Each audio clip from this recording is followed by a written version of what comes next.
Hypocrisy. Hey, what's up, guys? Welcome to Law-Splaining the Interwebs. I am your host, Nick Rekieta of Rekieta Law, a small law firm in central Minnesota. How are you guys doing today? How's it going? How's it going?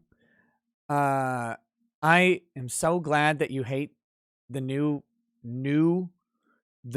intro. Why is my nose so red? Because it just is. It just is. That's how it goes. When your nose is this large, it just will always be the wrong color because of racism. Because of racism. And that's just, you know what? I've had to deal with it my whole life. And you'll have to deal with it my whole life too. You look drunk already. Nope. I wish. You look like you're superimposed against the background. Yeah, that's called bokeh. So anyway, Nick's outside under a spotlight. Yeah, the room is darker. I now have direct lighting on me, so there's not as much shadow going down. It's now coming at me. It's coming at my face. So now I know what it's like to be a woman on OnlyFans. So there you go. Are my eyes blue? Very, yeah. Very blue.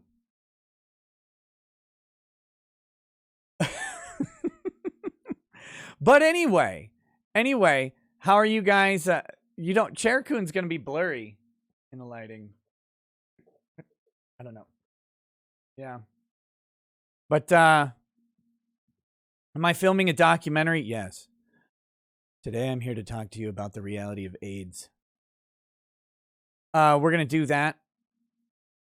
Have you considered putting on makeup? No, because I'm a man, so I've not considered it.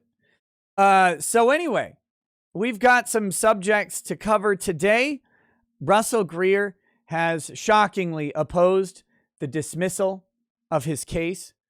That is, he's filed his memorandum in opposition to Jani Jersh's motion to dismiss. So we're going to talk about that. We've got another subject. I don't know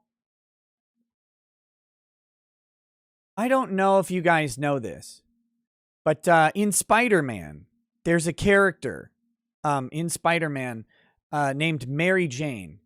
And Mary Jane has tits and is supposed to be hot because Spider-Man wants to bang Mary Jane, like, relentlessly. He wants to get his sticky web all over her hair and stuff. But that is a problem now. That is a problem that is not acceptable in today's day and age, and it has to be redone.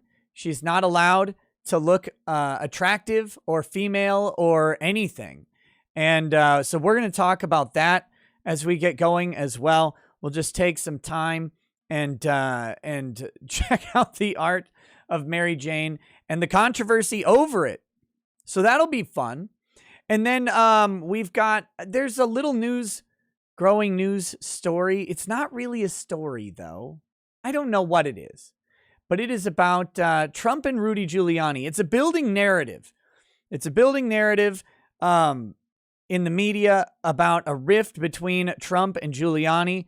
And I want to talk about it because, I don't know, it'll be maybe interesting to talk about. Won't be a long segment or anything like that. But I think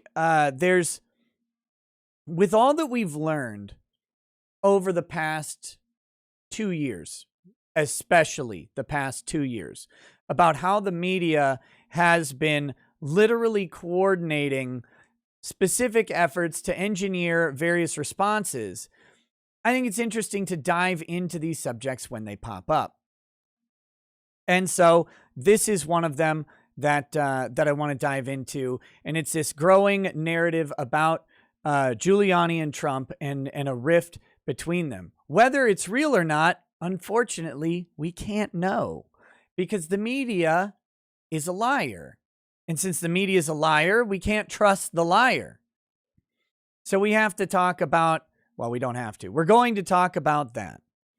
Of course, I should open up with the caveat, since it is Thursday, there is no news on Vic Mignogna. There is no news on Vic Mignogna today. So that being said, there's not really much to talk about on that front.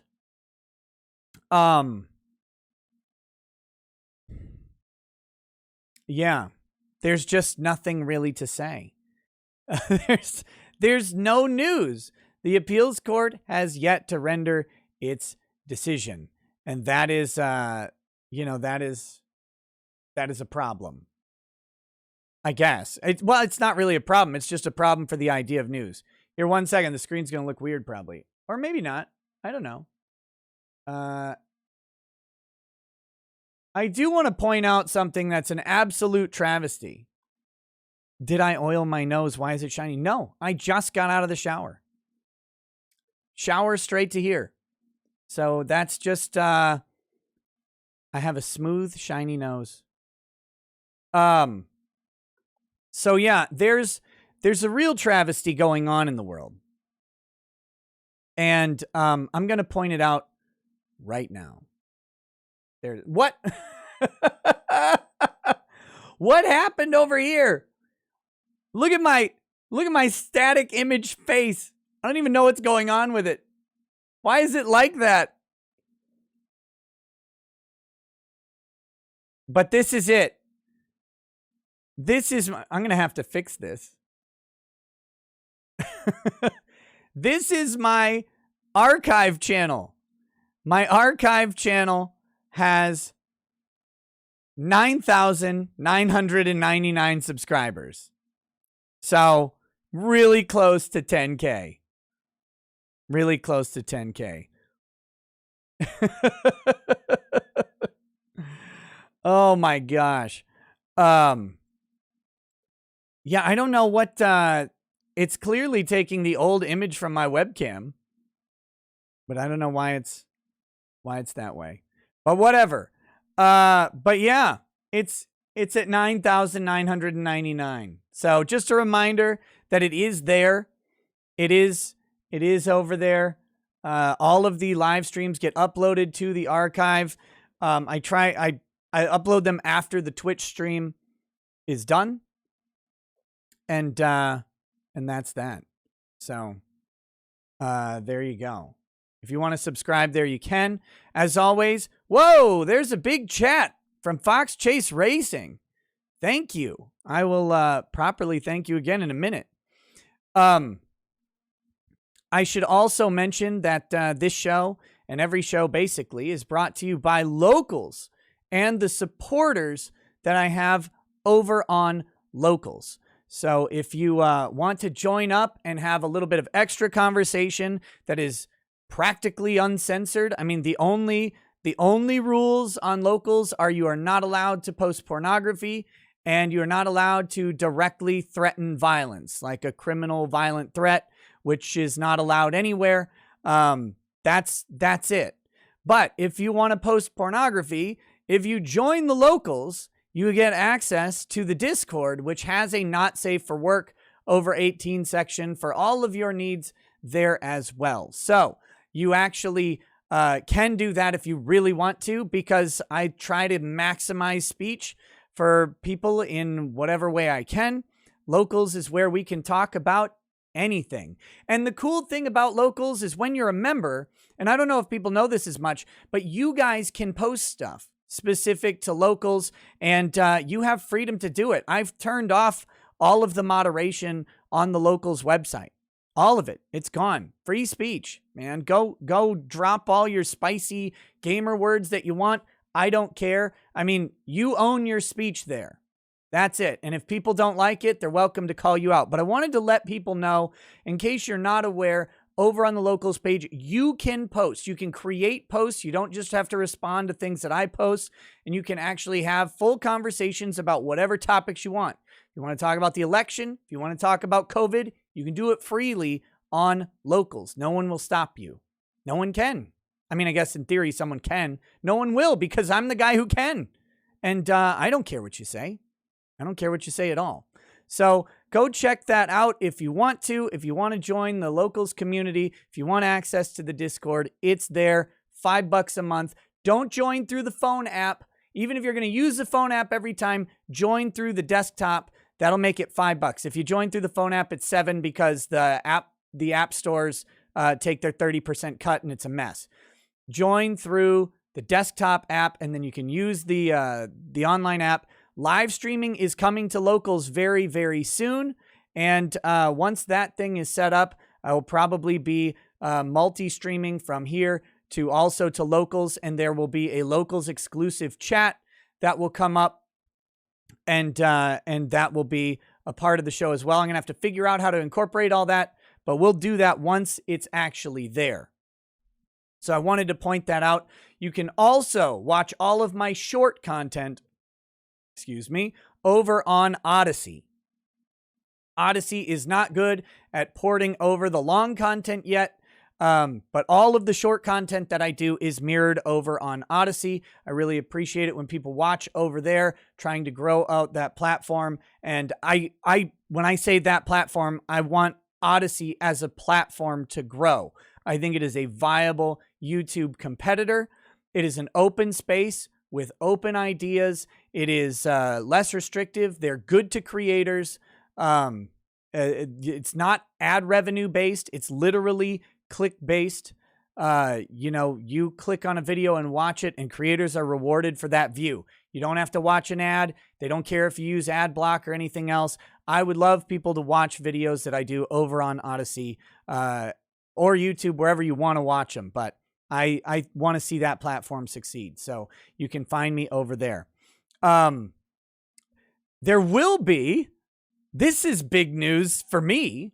I don't know if it's big news for you guys or not, but I find it cool. I was reached out to by Ridge Wallets again, and Ridge and I are going to enter into a new sponsorship agreement. So you'll see a couple on some upcoming streams or videos. I'm not quite sure exactly how we're going to work it out, if we're going to do it on short videos or on streams, but there will be some Ridge Wallet sponsorships. There will be a promo code attached to it. I'm going to see if I can get the promo code NOSE or Big Nose or something like that. Here's my wallet. This is my actual wallet that I use every day. It's Ridge. I like their products. I use their, I travel with the Ridge backpack that I got from them with the battery in it. They're really good. So I've liked them for a long time. Really glad that they reached out again. And yeah, so that's coming up soon. There will be a promo code for that when it comes out. Just really excited to announce it because I thought I ticked them off. Maybe I did. I don't know. I thought I ticked them off last time. I was like, well, I still like their products, but I guess they're mad. But maybe they weren't. Don't know. Whatever it was, they're over it now. So glad to talk about that. And you'll see a Ridge promo coming up in videos soon. It'll be clearly announced and all that stuff for all the rules of YouTube. But anyway, so that's that. Is there anything else I need to talk about before getting started tonight? I think you guys kicked my other channel over 10K, which is really cool. 10,021. You guys are great. Thank you so much. It's my ego just grew an inch. Just now. Just immediate inch. You guys are electronic Viagra. So thank you for that. Oh my goodness. And what is with all these big chats today? Holy hell. You guys are crazy. Okay, so with that, oh, yes, there is one thing we do need to talk about. my friend and colleague, that umbrella guy, was a subject of a mob channel attack today, mass flagging from simps for Amber Heard, which is pretty embarrassing to be a simp for Amber Heard, but some people are. And Tug has received a 1-week suspension from YouTube, which means he got a community guideline strike. So he's done with that. Whatever you think of Tug is fine by me. I'm not going to ask you to like the guy. However, the censorship that is going on YouTube right now is just trash. It's just trash. And it's nuts. It's nuts. He's streaming now. A third video got hit. Where's he streaming? How is he streaming? I thought he was suspended.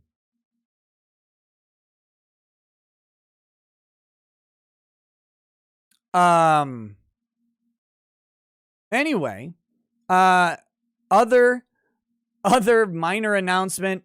If you are an anime fan or a Vic fan or a me fan, I'm going to encourage you to consider attending Anime Matsuri in Houston, July 8th, the weekend of July 8th. First of all, it's a ton of fun. Even if you don't like anime, it's a ton of fun. It's a cool show, good event, lots of people. It'll be a nice way to get out and experience some stuff.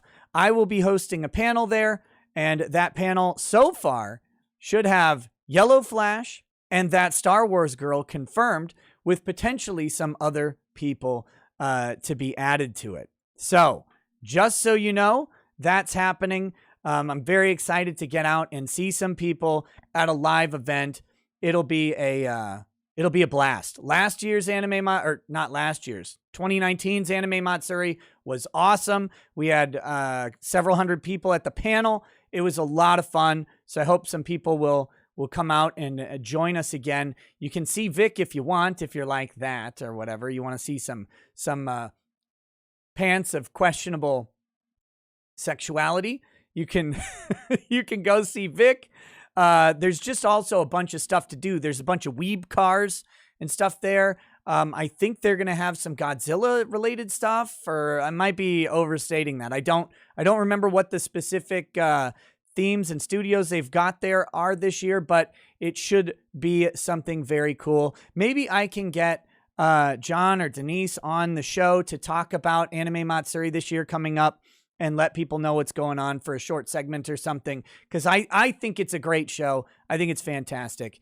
And I think you guys should come and hang out if you want. If you want.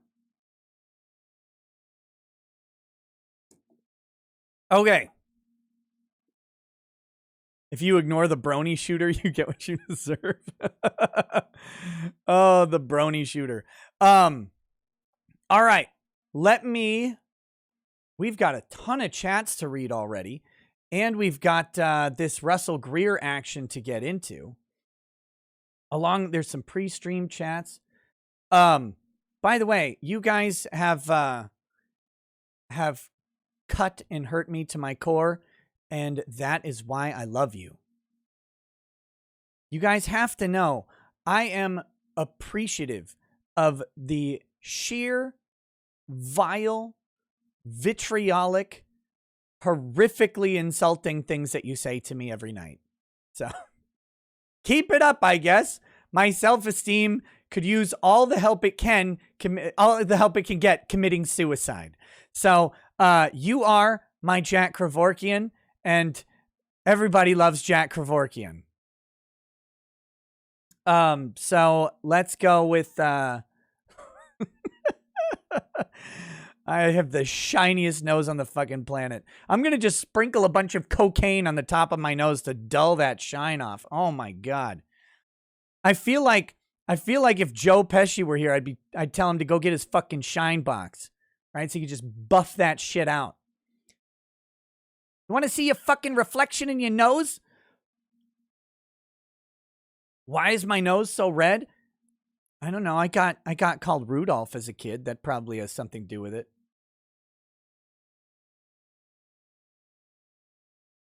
Okay.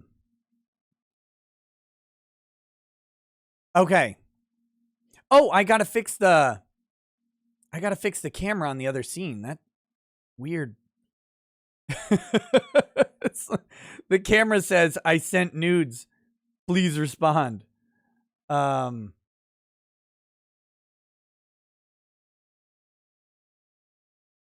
Why is that there? You go away. Holy shit. No! Everything about this is bad. I'm ruining everything. Oh, what a disaster.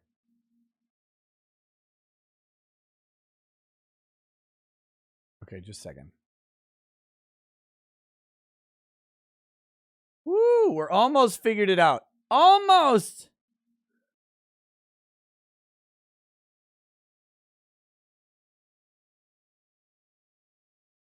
There's that. And now, all we need are...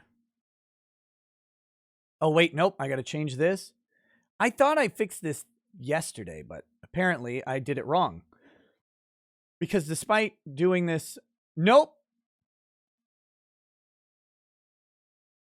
I did fix it yesterday. Oh, I know what I did. I changed the aspect ratio on my camera. That's my fault. Rookie mistake. Rookie mistake. Whoops. Almost there. This is riveting television, I know. I know.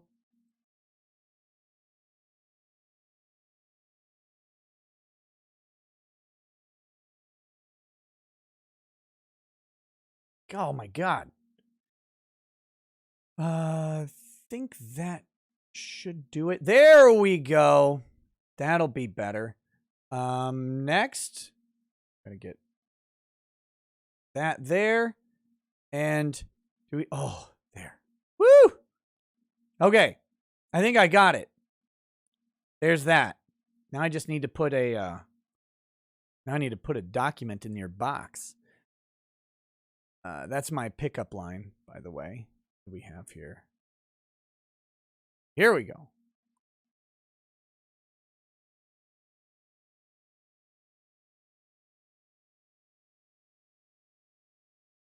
There's that. I'm going to do super chats first, but I wanted to get that thing settled out while we wait. Okay. Okay. There's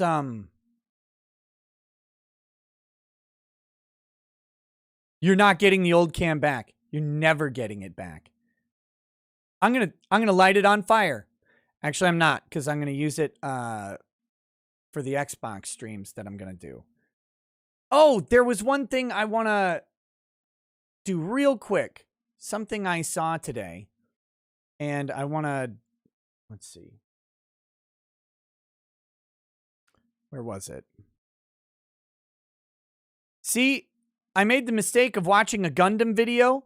Now I'm getting all these Gundam videos.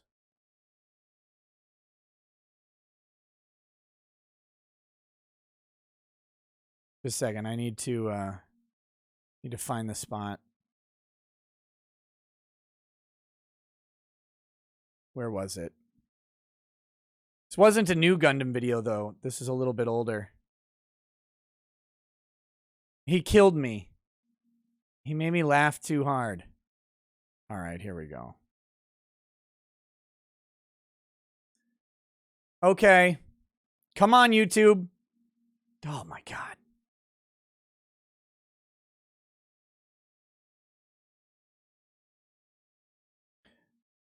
Let me see.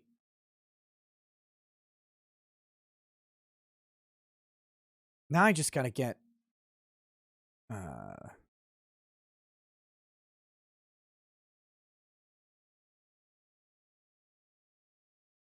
here we go.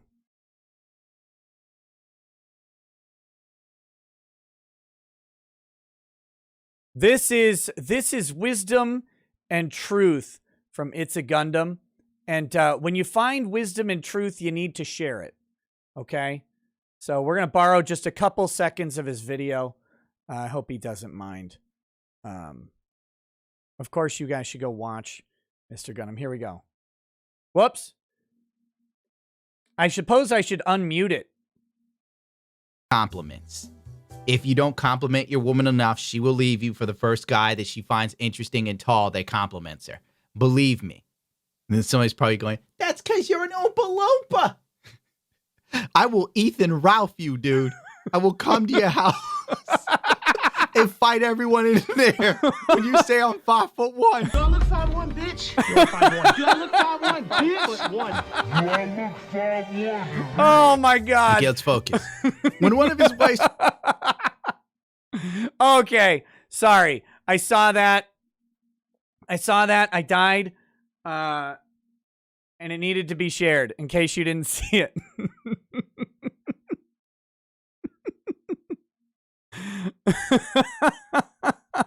Oh, poor Ralph. He will never live that down. Probably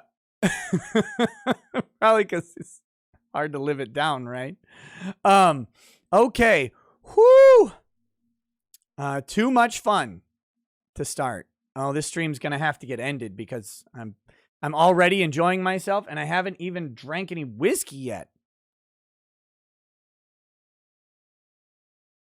Will you please work?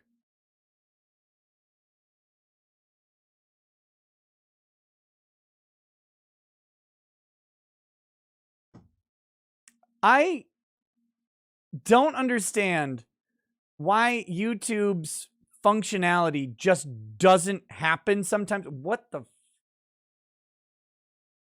Oh my God. Just kill me. YouTube has decided to not show the pre-stream chats. So now I have to go to a different browser to try it there. Let's try the pre-stream chats in a different browser. Nope.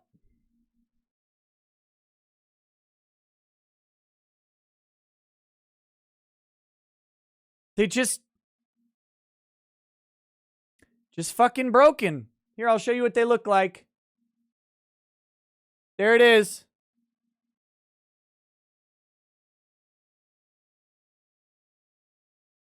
That's Edge.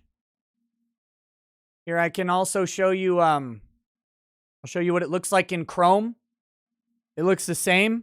You'll note. I'll have you note. Fucking dummies.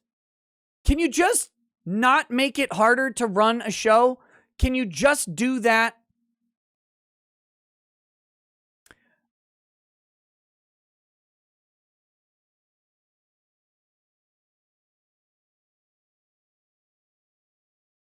I have one final place to check them out. Because even though you guys think I am a total boomer, you are right. I do have a spreadsheet of every super chat that has ever come in up to the minute. Up to the minute. So we've got May 5th. Oh, wait, it's May 6th. Here we go. May 6th. Now we just need the ones from... All right. That's the wrong spreadsheet.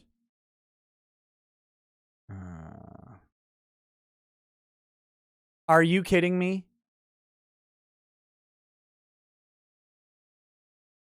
Did their entire tracking system break? Is that what happened?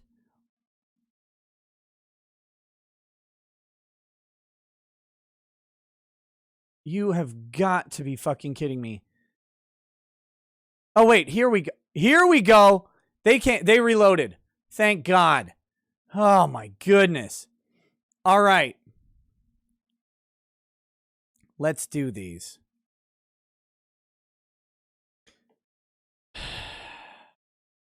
I hate YouTube sometimes. All right. So we've got, this is from Green. Green actually sent four super chats here. So I'm just going to read all of them in a row. All right. We've got, wait, not green. Oh my God, that's the color of the super chat. Nate Dog T1998 says, "Hey Nick, did you get that Twitter DM I sent you about the one professor interrupting that student talking about the police? It's hilarious." I did. I don't know if I'm going to bring it up. That wasn't from Nate Dogg. That was from No One Important. Damn it. I don't know if I'm going to bring up that DM news story because it's got a 14-year-old in it, and I'm just going to keep the 14-year-old off of the screen. I think that's a good idea. Nate Dogg 1998. That one was from No One Important. Nate Dogg says, "I went on an internet adventure, got lost, and discovered it's actually illegal to have premarital sex in Idaho. Idaho law 18-6603. Based Idaho? Yes, except it's unenforceable." So there you go. Andrew War Snowboard says, "Just got done playing Castlevania Symphony of the Night for the first time ever, and I'm really good at it. Just ask Anthony James." Hey, congrats, man. It's a good game. Lots of fun. Mr. Security says, "Nick, they struck down Tug. Make sure people know about Tiny Tug." Wolfgang Deo says, "News." Mario Carter says, "Should have washed new camera with warm soapy water." Bad Vibe says, you should never be late. With your nose, your face should double as a sundial." It warms my heart when you do this. Tall Skinny Geek says, oh wait, no, fuck. The spreadsheet's a lot harder to read than the normal thing. Sorry about it. Wolfgang Deo says, "By the time 0 minutes 1 second ticks, we expect you to be doing your intro, speaking, not playing the intro. Get your life together, mate. By the way, your nose is beautiful." Doing your what? Okay. Hold on. I need to see which one. Oh shit. That we're there. Great. I can get rid of the fucking spreadsheet now. Jesus, what a pain in the ass. Thanks, YouTube. We've got Sheldon Hall. He says, "When a nose is that large, they don't make a hat visor long enough to shade it from the sun." That's true. That is true. Fox Chase Racing sent a huge super chat. Thank you so much. There's no message attached. Probably because Susan got a free speech award censoring it. Sorry about that, buddy. Gerard Garvin says, "Nick, you are closer to the less creepy side of the uncanny valley tonight." Yeah, that's the goal. And I do have to still play with the lighting. This is a first attempt. We're working on it. And again, once I rotate my office and rearrange it, it's going to look a whole lot different. So I'm really looking forward to that. Onyx Robot says, "Yo, Rackets. You see where a hostage situation was going down at a Minnesota Wells Fargo 3 hours ago. They're getting money for your locals." That was up about an hour north of me. Actually, I got a phone call from a client who was stuck in traffic because of it. So that was up in St. Cloud. It was really, really sort of interesting fiasco going on. I don't know a ton about it. Maybe I can talk about it on tomorrow's live stream when the news is out. I'm sure it was a completely normal and rational situation. That's what normally happens in Minnesota when there's a hostage situation. Tina says, guys, calm down. A bug clearly bit his nose." Nope. That's just how unwieldy it is. John C says, "Love the show and you look sexy with the new lighting." Hey, thank you. Broly fan says, "Will the Greer lips be making an appearance tonight?" Oh, I might want to render the Greer lips in glorious 4K resolution. Shit. Maybe. I think we can do that. Tall Skinny Geek says, "Is the promo code NOSE?" Well, I don't have a promo code yet, so but I'm going to aim for it. Richard Pierce says, "Your ego grew an inch, but the law of conservation indicated that something just shrunk an inch, and it clearly ain't the nose." Do I have to bring out the article? Do I have to?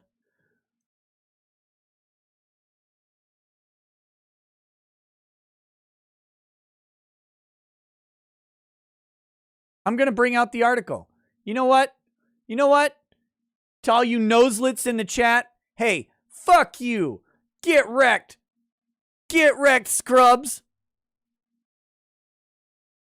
You and your little tiny little triangle noses or whatever. Get owned.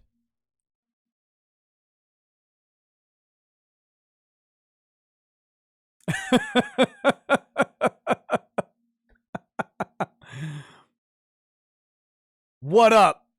What is up? No, you know what? I'm not. We're leaving that up till I'm done with these super chats. Take that.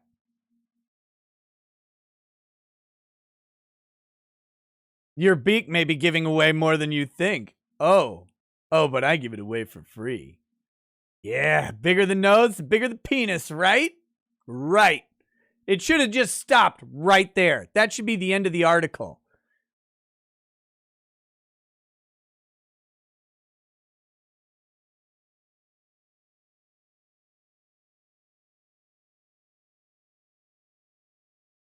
There we go. We'll just leave that up for a minute. I like the Spike Man says, Nuck said he'd like to talk to you again. Would you do it? In a heartbeat. He's great.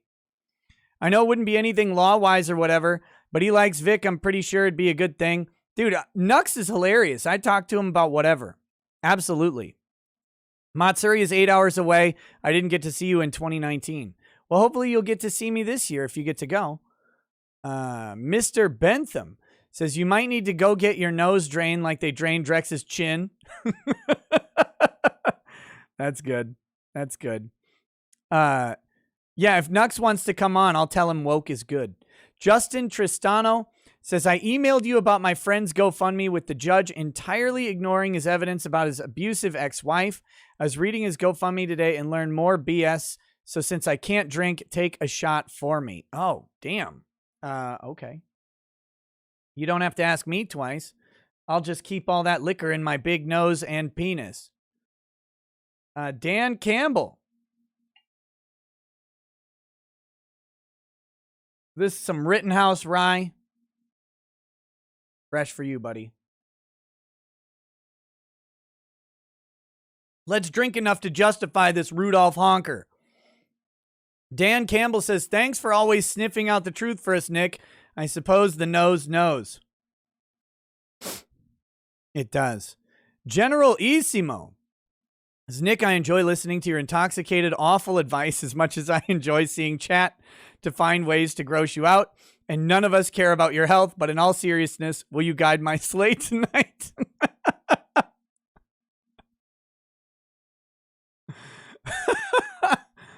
Yes. Yes, I will guide you towards correct decisions. Kyra says, Dear Nick, I am writing this message to inform you that I have been deeply traumatized. I learned that the Instagram page Lizzo B Eating exists. I want to pour acid into my eyes. Please make everyone here to suffer with me. Oh, you don't want me to do that. No. You don't want me to bring up Lizzo's Instagram.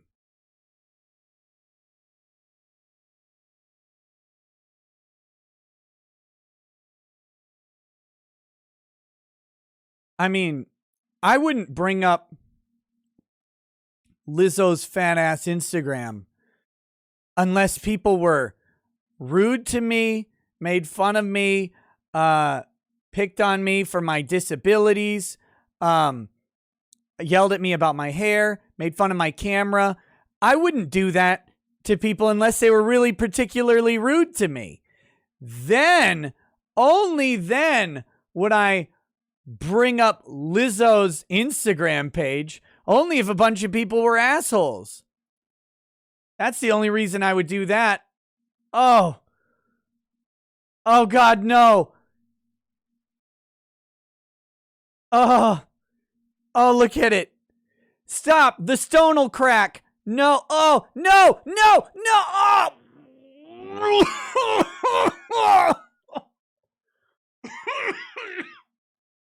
Oh.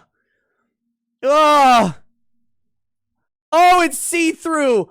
Oh, dear God, it's see-through. Oh, this is your fault. This is your fault, chat.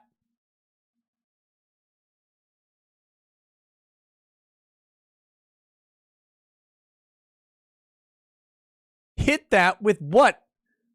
The Death Star? Scroll down. Oh. You're getting this one, chat. Get wrecked.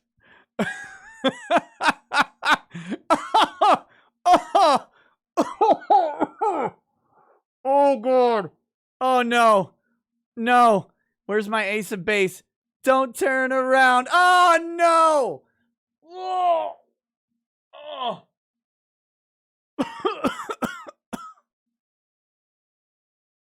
Oh. Oh.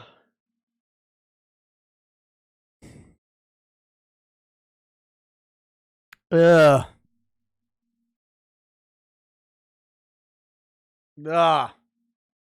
Kyra, that was rude. Ugh.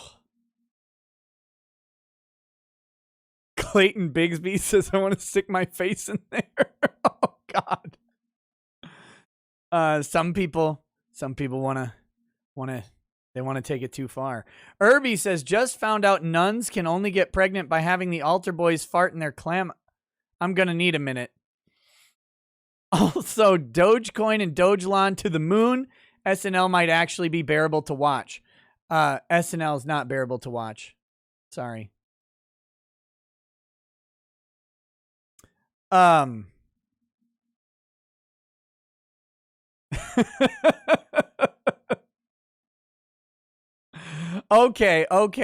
Let's do that's enough fun for the day. Now we're going to do this Russell Greer filing. Okay. So this is Russell Greer's opposition to defendant's motion to dismiss.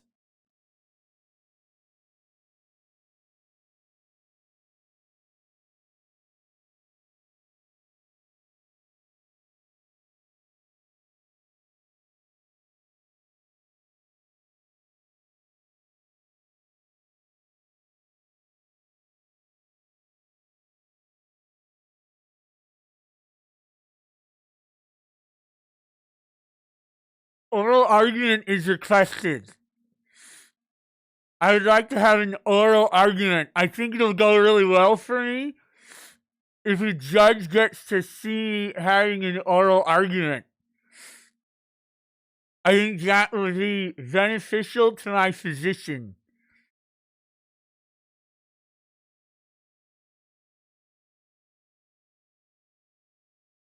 I get you, Taylor Swift. I get you.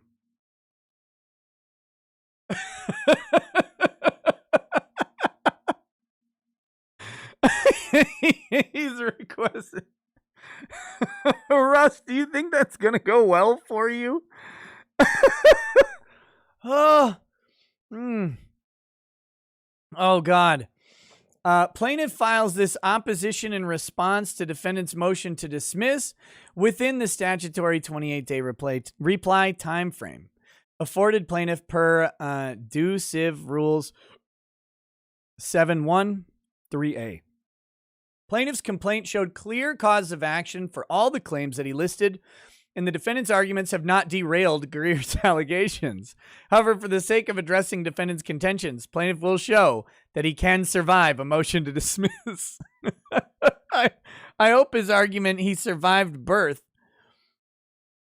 I hope his argument is that he survived birth. He can certainly survive this. That would be good. Oh my goodness.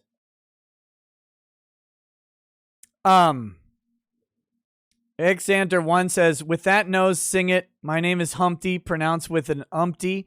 I look funny, but yo, I'm making money, see? Had to do it. Thanks for all the entertainment, Nick. Hey, thank you, buddy. Much appreciated. Ken's Counseling Couch says, Ken's Counseling Couch can provide therapy for those suffering PTSD from that video.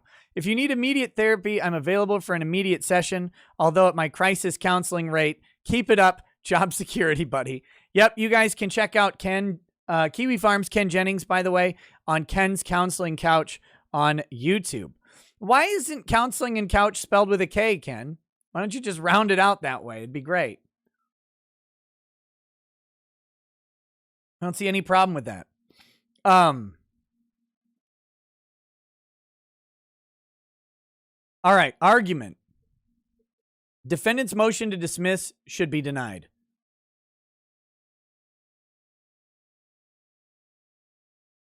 Okay, that's not much of an argument. Defendant seeks dismissal of plaintiff's complaint under Federal Rule of Civil Procedure, Rule 12b-6. Defendants believe that plaintiff has failed to state a claim. However, they are wrong, because plaintiff painstakingly described in his complaint the horrors he has been subjected to by Kiwi Farms, and how Moon, publisher of said website, has been aware of the harassment and infringement and has even participated in it. You didn't actually lay that out, so that's good. In reviewing a motion to dismiss, all factual allegations must be accepted as true, and the complaint must be construed in plaintiff's favor to determine whether, under any reasonable reading, not any reasonable reading, that's right. Plaintiff may be entitled to relief. A motion filed under Rule 12b-6 must be denied if the complaint contains sufficient factual matter to state a claim that is plausible on its face. And he cites Viant versus Ancestry, which is weird. Just cite Iqbal. Defamation and false light claims not barred by the statute of limitations. Defendant suggests that plaintiff was attempting to skirt the statute of limitations by bringing forth his complaint in 2020. Maybe plaintiff could have made his argument clearer. He realizes that he cannot bring statements from 2017 as part of his cause of action. He was only showing the court an example of the depravity of Moon's users and how you can't do that, dummy. Like, you can't use an out of statute of limitations statement to show that the in statute of limitations statements are bad. That's prejudicial. You're using a prior bad act to prove a current bad act, but you can't actually do that. Oh my God. Oh shit, I forgot we have some Streamlabs donations to check out too. Let me get those. Kermit the Frog says, I would say you got hit by the ugly stick with the new camera, but it looks like the entire fucking tree fell on you. Rude, Kermit. I hope you get raped in the mouth by a monkey, Kermit. Take that. Uziel says, Nick's nose is so bright, he could kill vampires from Blade movies just by standing around. Santa Claus, with your nose so bright, will you guard my sleigh tonight? In the far future, scientists and other systems will confuse Nick's nose for a new star. Yeah, but it'd be a red dwarf.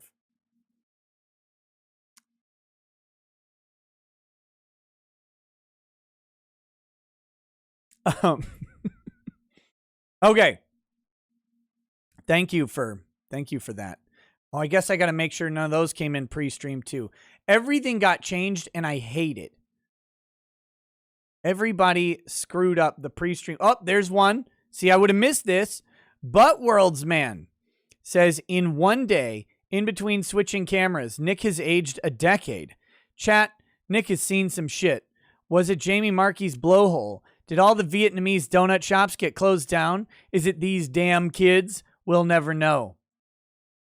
Well, you know it wasn't the blowhole because I am still alive. Okay. He was only showing the court an example of the depravity of Moon's users and how they have not stayed confined in their website and have hunted down Greer on various sites to ruin him. That's the users, Russ.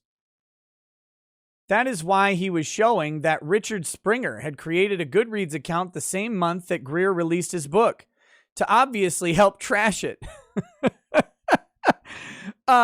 Look, Dick Springer, you have no idea if that guy's even on Kiwi Farms. That's on Goodreads, Russ. As stated in document 25, plaintiff can use the federal rules of evidence doctrine of presumption to establish that people harassing him and giving him bad reviews are from Kiwi Farms because Greer's book is on that site, and Greer wasn't able to market the book elsewhere. So only those following Greer would have known about the book. Okay? I don't see how that means that it would be on Kiwi Farms, because you did publish the book. That's how Kiwi Farms was able to have it on there. Someone uploaded it and then posted a link on Kiwi Farms to the book. So you had to publish it, unless you're alleging someone else published it. But you didn't allege that, because if you would have alleged that, you would have won. You'd win a copyright claim if your work was unpublished. But it was published, wasn't it, Russ? The presumption is also established because that website has a documented history of doing this exact same campaign of hate to other poor souls. Again, that is explicitly against the federal rules of evidence you just cited.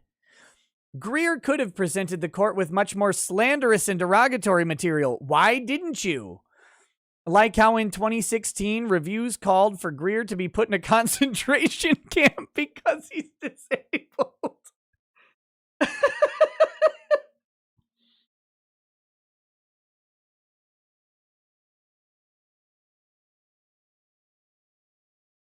But he didn't include those because he realizes the statute of limitations has passed. So he was just giving an example of their past depravity. But you used it outside the statute of limitations. Oh my God. That argument doesn't make sense for us. If you didn't use the one because it's outside of the statute, but use the other one even though it's outside of the statute, you don't get to point to the other one that you didn't use. With that established, Greer was clearly bringing his false light and defamation claims for statements made by defendants in the summer of 2020, which is what prompted Greer to finally sue defendants, because the harassment and defamation was never going to end. You're ignoring the first publication rule. The first publication rule that says that the first publication is where you have to go and all of the other statements are aggregated. They argued it in their motion. You have to address that part. That's the argument they brought. As stated on page 23 in document 3, Greer lays out his false light claims and gives a brief rundown of the criminal case that happened in the summer of 2020 and the statements that were subsequently written. Then, for his defamation claims, starting on page 27, Greer incorporates his false light claims to be included with defamation. He states in paragraph 174, plaintiff uses the allegations from his false light claim to also claim defamation. So clearly, plaintiff is citing events and statements from 2020 to be considered for false light and defamation, and therefore, his claims are not barred by the statute of limitations. You didn't address the first publication rule. CDA declaration. Greer is well aware that the CDA shields defendant Moon as publisher of his website from the activities of his users, aside from copyright infringement, which he's shielded from under the copyright safe harbor provisions of the Copyright Act. However, that is why Greer was asking the court in his prayer for relief and in his complaint to declare either the CDA unconstitutional for vagueness, for not distinguishing hate sites. Russ, it's not vague that they don't distinguish hate sites. They didn't include hate sites. It's a clear choice. They could have written, well, other than hate sites, though, in the act. That's not vague. Or for the court to find that legislative intent never intended for sites like Kiwi Farms to be protected by the CDA and make a declaration that way. Okay, we've got to talk about this. We've got to talk about this. This legislative intent thing has popped up elsewhere for me. And when things pop up in multiple places, I start to get annoyed. On one of my Kyle Rittenhouse videos, a guy, which I talked about why Kyle Rittenhouse is not guilty of carrying a firearm illegally, because he was legally carrying it. The law has a specific exception for 16 and 17-year-olds to carry a firearm. It just does, as long as that firearm is a long rifle or a long shotgun. Not handguns, not sawed-offs, not short-barrel rifles, not hand grenades, not automatic weapons, just a normal semi-automatic long rifle or a normal barrel shotgun. There's an exception right there in the law. And this guy, so it's clear, it's unambiguous. That is accepted from the statute. So this guy's like, well, it couldn't have been the legislative intent of the legislators to do that. So won't they argue legislative intent? Legislative intent comes in when a statute is ambiguous. When the statute is clear and unambiguous, there is no legislative intent to question. You can make a public policy argument, but those arguments are better suited for a court of appeals than they are for a district court. It doesn't make sense to try and finagle legislative intent when the legislature's intent is clear in the statute. There's nothing about hate sites in CDA 230 because it's not what it was about. The legislative intent of 230 was pretty clear. It has to do with child aficionados who belong on the wall. That's why it exists. It's to allow the banning of sexually explicit content related to minors and gore, specifically terroristic promotions. That's what they're talking about. That's the legislative intent. It's written in the statute. You can see it. It's obvious. They're not talking about someone calling you a fat weirdo with a paralyzed face. That's not what they meant. If it was, that's what they would have written. Crocs22, whoa! Thank you. Another big chat says, hi, Nick. Today was my birthday. Always watch the streams the day after while I'm working, so never get a chance to comment. Please enjoy $100 and a drink on me and keep up the good work. P.S. Did you hear about the mummified cult leader in Colorado? Thoughts? No. That sounds fascinating. I'll have to look into that. Thank you, by the way. Much appreciated. But no, I have not heard about the mummified cult leader. Generalissimo says, counterintuitively, the new focal length cancels some of your appeal by making your background look artificial. Personally, I love your bookshelf of hopelessly nerdy Warhammer 40k, Space Marine, and his waifu. Can't see them now. Again, my whole office is going to get redone, and so some of that might come back in as I change things around. I'm learning the new camera. I'm learning all this stuff. So for now, this is what it is. But, it doesn't mean this is how things are going to stay. Vine the Cold One says, for God's sake, Nick, I had to put poor Rudolph out to pasture with you who needs that old deer. You make Rudolph look like a children's nightlight. How much ransom to get the sun back? Oh, my goodness. Ouch. Ouch. Defendant realizes he has this protection as he has stated as recently as December 2020 that he would shutter his website if the CDA was overturned. News site Daily Dot reported the notorious internet forum Kiwi Farms says it intends to shut down if a repeal takes place of Section 230, the law that gives immunity to online publishers from content posted by users. Yeah? And later, the article states, owner and administrator Joshua Connor Moon, otherwise known as Matt the Boulder King Jarbo, known on the platform as Null, warned that President Donald Trump's efforts to repeal the law could result in Kiwi Farms going offline. Moon then goes on to say that he fears President Biden could get the law changed. Yeah? The article author then points out if Section 230 were actually to be repealed, Moon could very well be held accountable for his users' actions. I mean, no, because he'd just shutter the website and he wouldn't be held accountable for anything else because you can't retroactively make something illegal. This statement is important for two reasons. One, defendant won't be harmed by an injunction as proposed in Docs 7 and 8 if he is already preemptively planning on closing his website due to any possible congressional law change. Russ, that doesn't make any sense. Russ, that doesn't make any sense at all.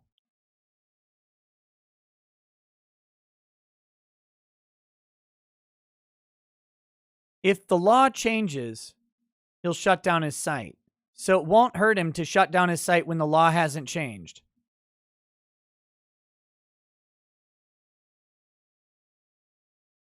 Okay.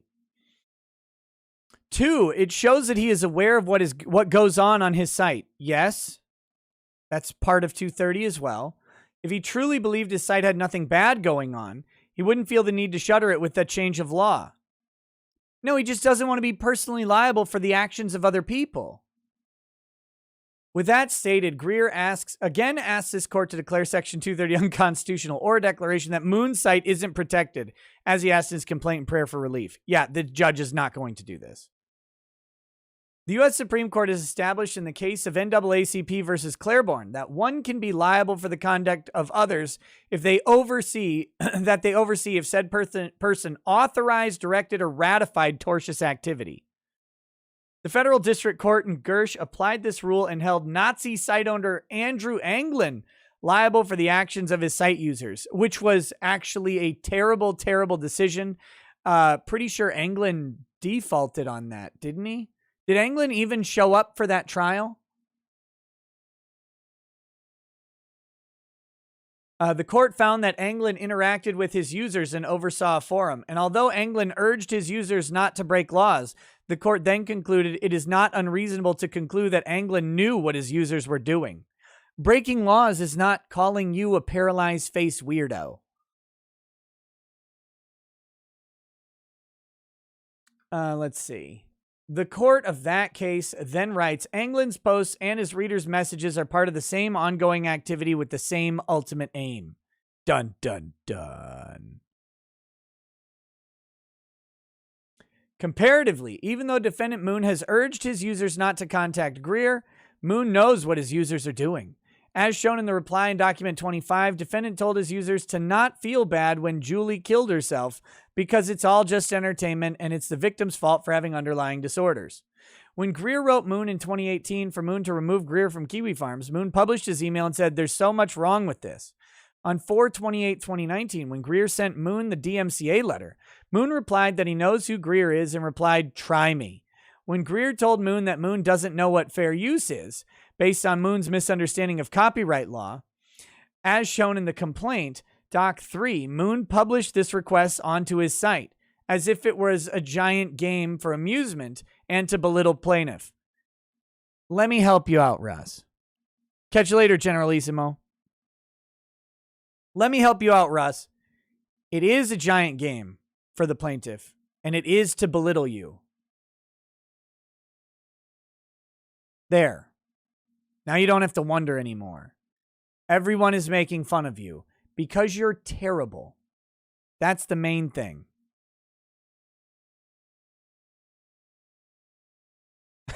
Wait a minute. Josh says, Nick, you taught my Sunday school years ago, and it's wild seeing your streams now. Here's a drink on me. I will have one with you. Wow. Thanks, buddy. If you ever want to get a drink together and you're 21, I don't remember how old you are now. But if you do, email me, man. We can catch up. How's it going?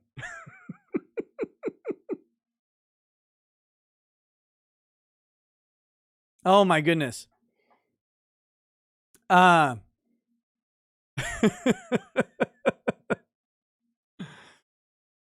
Okay, let's get back to this. Whoo! Blast from the past. Let's see. Where were we? Oh, Anna is shown in the complaint in Exhibit A1, page 26. Moon is engaged in the discussions on his forum about Greer. And lastly, Moon has openly explained why he runs his site to mock others. Yes. This all establishes that defendant has authorized the conduct of his users because he has given them a platform that was designed to degrade mush-mouthed autistic people. Oh, God.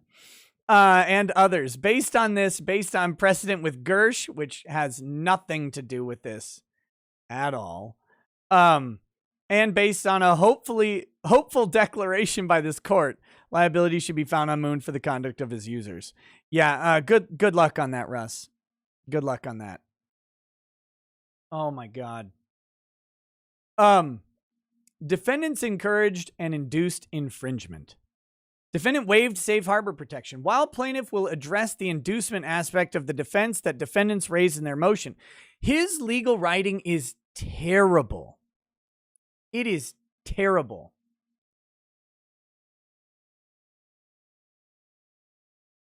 DSP Even Darker says, Nick used to teach Sunday school. This is crazy to me. I did for several years. And then I stopped right around the time I started my show. right around the time I started my show.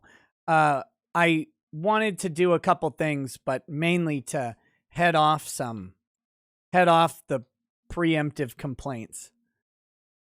So, yeah.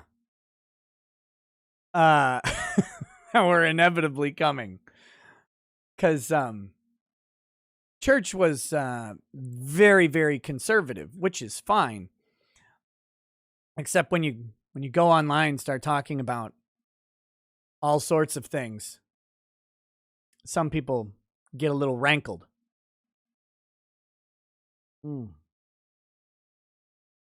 So that being said, back to this. Plaintiff kindly directs the court to Exhibit A, which contained the DMCA emails.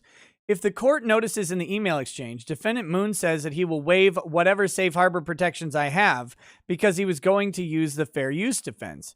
In their opposition motion, defendant doesn't argue fair use, and so he waived his affirmative defense. Bentley versus Cleveland City. Like, him telling you that he would waive his safe harbor protections isn't a waiver of his safe harbor protections.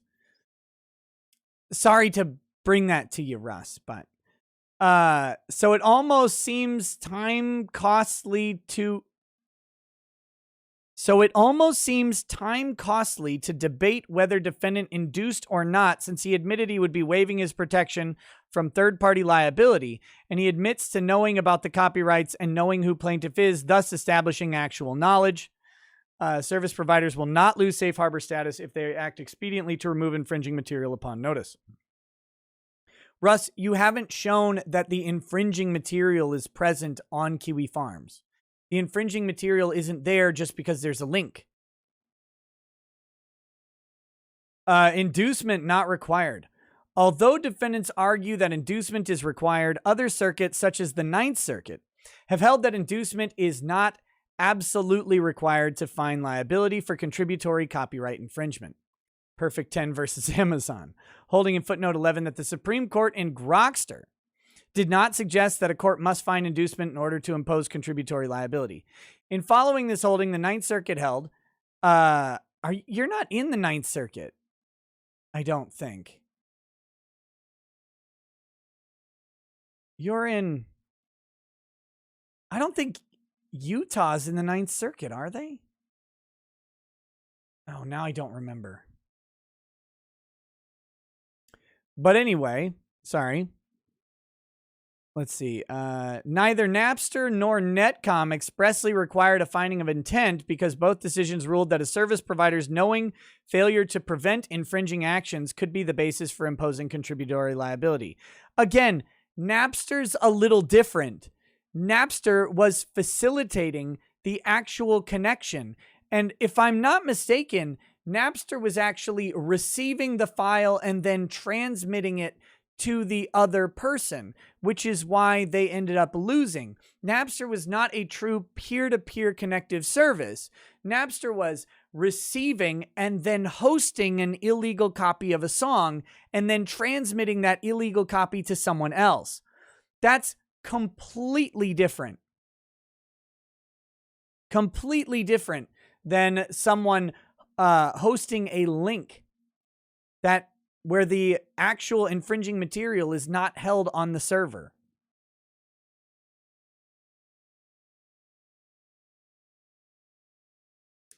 I could be wrong about how Napster worked, but I'm pretty sure it was not a true peer-to-peer service, and that was part of the problem. 10th Circuit. You are mistaken. They hosted the index, whatever that means. I don't actually know what that means. Call me a tech boomer. I don't know what you mean by hosted the index. Under such circumstances, neither does the judge. Intent may be imputed.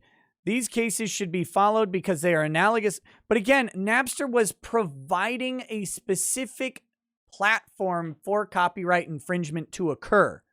There was nothing else to Napster. It was literally designed so that one person could send an illegal copy of something to another person. They didn't think it was illegal, and neither did anybody else using it, really. They thought it was fine. All right. That's why everybody had to download Metallica songs or whatever, because Metallica got it taken off. These cases should be followed because they are analogous to the instant action because they involve service providers, which is what one of the defendants is. Let's see. Case within the 10th Circuit that refused to follow the above cited precedent because the defendant was not a service provider. Here the defendant is, and thus the case law should be followed. In following 9th Circuit case law, defendants are respectively a publisher of a website and a service provider. Defendant was made aware through DMCA letters that he had infringing material on his website, and instead of removing it, he posted the DMCA letters in a mocking way onto his site and then challenged plaintiff with the words, "Try me." Further, before DMCA letters were ever sent, plaintiff saw defendant Moon interact on the thread section about Greer, and thus Moon would have seen the infringing materials. That's not necessarily true. Moon even tells Greer that he knows who he is. Following the holding in Napster, Napster Inc. supplies the proprietary software, search engine, servers, and means of establishing a connection between users' computers. Without the support services defendant provides, Napster users could not find and download the music they want with the case or with the ease of which defendant boasts. Kiwi Farms is essentially an internet swap meet. Nope. It's actually not. Where individuals gather to mock people. That's not an internet swap meet. He's using essentially an internet swap meet and quoting Napster. But Napster was literally an internet swap meet. Napster, again, the point of Napster was to facilitate a trade between people, an exchange of information of a specific type, and that was music, a music file. Without the service provider, the infringing users wouldn't be able to upload Greer's copyrighted materials and then allow for those materials to be downloaded. Except they can, because those materials are on a different website. They're hosted somewhere else. Defendants induced infringement. If the court chooses to go by 10th Circuit precedent, then inducement can still be found with this case. The case that defendant cited actually does find that the plaintiff in that case, Martin, a glassware artist, did fully state a claim for contributory infringement, writing, "The court concludes Martin has plausibly alleged facts sufficient to support her claim for contributory infringement." Counsel for defendants in this case haphazardly cited the facts and argument of the defendant in that case and overlooked the holding. It was the claim for vicarious infringement that the court in Martin dismissed. Plaintiff isn't claiming vicarious infringement, which is a completely separate issue from contributory infringement. In Martin, the court looked to a 10th Circuit case, Diversi. Diversi found contributory copyright infringement on behalf of the plaintiff.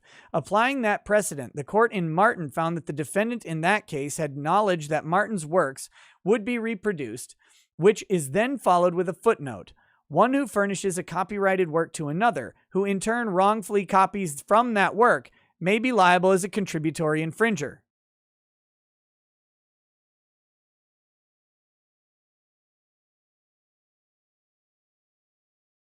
Russ, that's not what's going on.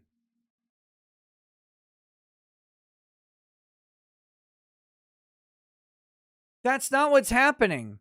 Someone is posting your book to a website, and then they are linking that website on Kiwi Farms.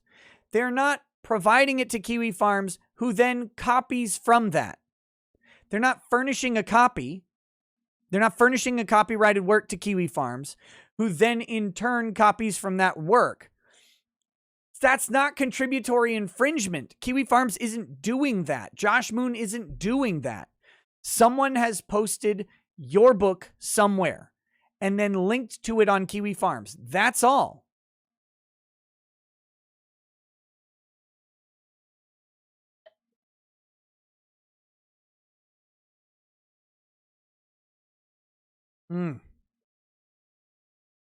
Uncivil law. Yes, I did get new lighting. Thank you for noticing. The chat is being very mean to me tonight. Being very, very mean.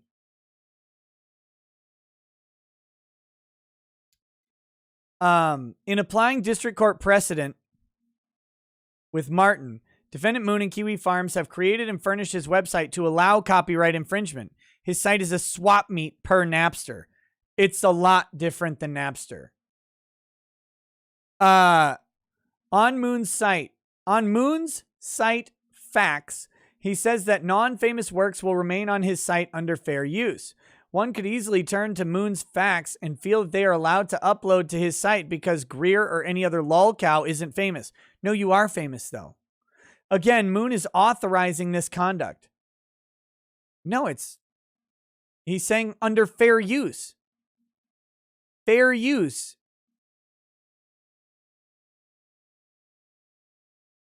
It's also not uploaded to Kiwi Farm. As stated in Doc 3, copyright law protects all copyrighted material. A guess as to why Moon doesn't allow famous works is because if Moon said, "Try me," in response to a DMCA notice from a large record label, he would be pulverized in the courtroom. Only if it wasn't fair use. Further, defendants encourage infringement by showcasing the frivolous legal threats they receive, and thus such a showcasing would inspire infringement as shown because the users would feel that they can get away with infringing. A contributory copyright defendant who invoked infringing use by advertisement is liable for infringement on principles recognized in every part of the law. The rule on inducement of infringement as developed in early cases is no different to... Wait, but you said he's not inducing infringement. Or he's not vicariously infringing. I don't even remember anymore. Active steps taken to encourage direct infringement, such as advertising an infringing use or instructing how to engage in an infringing use, shows an affirmative intent that the product to be used to infringe. He doesn't do that in the fact, and is showing that infringement was encouraged. Courts have held that frequently asked questions can be looked to establish website policies and give instructions to users. So even applying the inducement rule and the case defendant cited, which doesn't even help their motion to dismiss, liability can be imposed on defendants for contributory infringement. Therefore, the copyright claim should be found in favor of plaintiff and not dismissed. Statements indeed put Greer in a false light and were defamation. This should be good.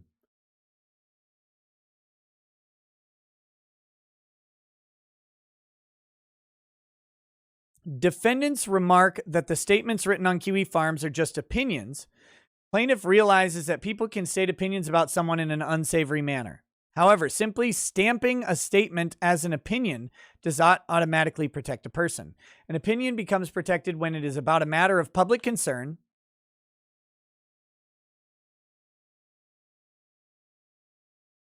No, opinions are always protected.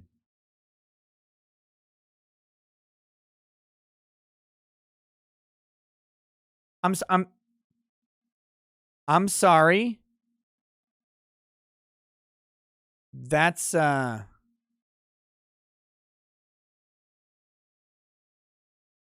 expressed in a way that makes it hard to prove whether it's true or false, can't be reasonably interpreted to be a factual statement about somebody.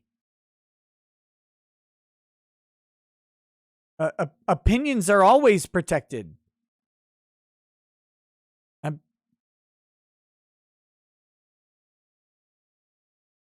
The last prong is what opens up defendants to liability because users presented the statement that Greer has a date in court with one of his victims as a statement of fact. It was one of your victims, Greer. Literally, what? You were found guilty, weren't you?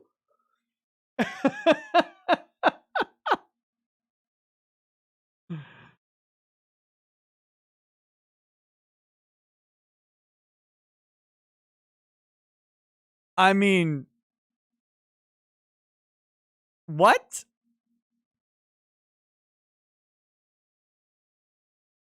He pled guilty.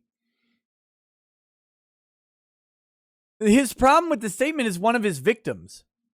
That's his statement that he has a problem with. The users then uploaded all the transcripts of the criminal court hearings and took screenshots of the Zoom hearings. Oh no. The fact is, Greer doesn't have any victims.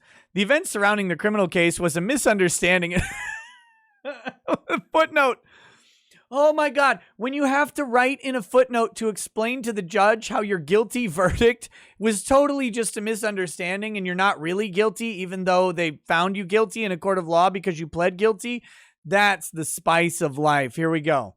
The events surrounding the criminal case was a misunderstanding, and plaintiff even wrote a letter to Judge Parkin of the Orem Justice Court, informing that judge that his intent was innocent. Even Greer's defense attorney for that case thought Greer's actions were on the very edge of harassment. When your defense attorney thinks your actions are on the edge of harassment, that's not a selling point, buddy. That's terrible. Like, let's rephrase that. This car's on the very edge of basic borderline safety regulations. It's right there on the razor's edge of it. That's not a good sale. That's not a good sale at all. And his attorney felt they could have found Greer not guilty at trial. But Greer opted to plead guilty in 9/2020 to move on with his life because he realized he made a mistake. Oh, did you lie to the court then? And he didn't want his future to be consumed with litigation over a minor offense? Did you lie under oath when you made your factual representations about why you're guilty? I don't know how Utah does it. But in Minnesota, when you plead guilty, you have to then show the court sufficient reasoning to find you guilty. They still have to have a factual basis to accept your guilty plea. You can't plead guilty to something you're not guilty of. In Minnesota, they make you actually spell it out. You have to testify under oath to the guilt, to the facts that lead to your guilt under the law. I don't know if it's like that in Utah. I would assume so. But wow. In the eyes of the law, however, that person who claimed to be harmed is considered a victim. And that is what plaintiff was trying to argue in Doc 3 by saying there's only one victim.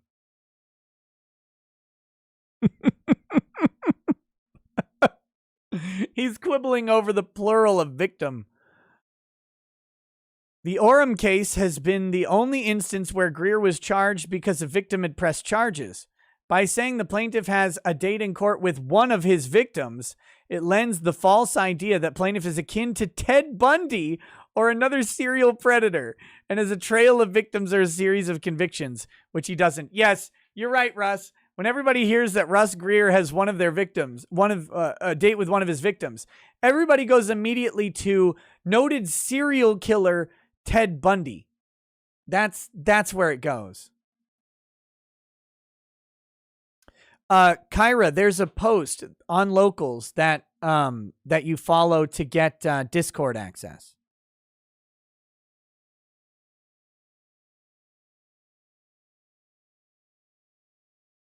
It should be one of the pinned posts. It's got a link and instructions. Greer was explaining his flirty comments with women in Doc 3 to show that his actions are innocent. No, Judge, you don't understand. It was completely innocent when I was making these flirty comments that a woman didn't want so much that she brought me to court over it. Greer was showing that his actions are apparently normal because others do it, unless defendants are unreasonably saying that making a flirtatious comment makes one a predator? ? Many people reach out to celebs for autographs, etc. Surely defendants aren't reasonably suggesting that every autograph seeker, etc. is victimizing a celebrity. I will fall on that sword. I'll make that argument.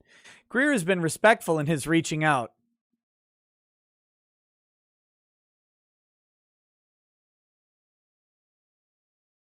Woo! To say that he is victimizing these women is to put him in the same league as actual stalkers who trespass onto celebrities' properties, and that is defamatory. Wait, haven't you done that at some of Taylor Swift's properties? I might be misremembering that. Greer's reaching out to celebrities has been more of a trying to gain a connection in the entertainment industry to help him open doors to opportunity, rather than actual romantic pursuit. Moon's users have commented on various forums, even on opinion pieces Greer has published in newspapers, such as the Reno Gazette, that Greer is a celebrity stalker. So these people are spreading falsities, not opinions. But for the sake of not confusing defendants with alleged rule skirting, plaintiff only offers this as a footnote. Imagine writing these, like you're writing your motion to a judge, and every time you say something about your actions, you have to have a footnote qualifier explaining how you're not actually a creep, though. Plaintiff has lost a few friends that have seen that statement on the Kiwi Farms website.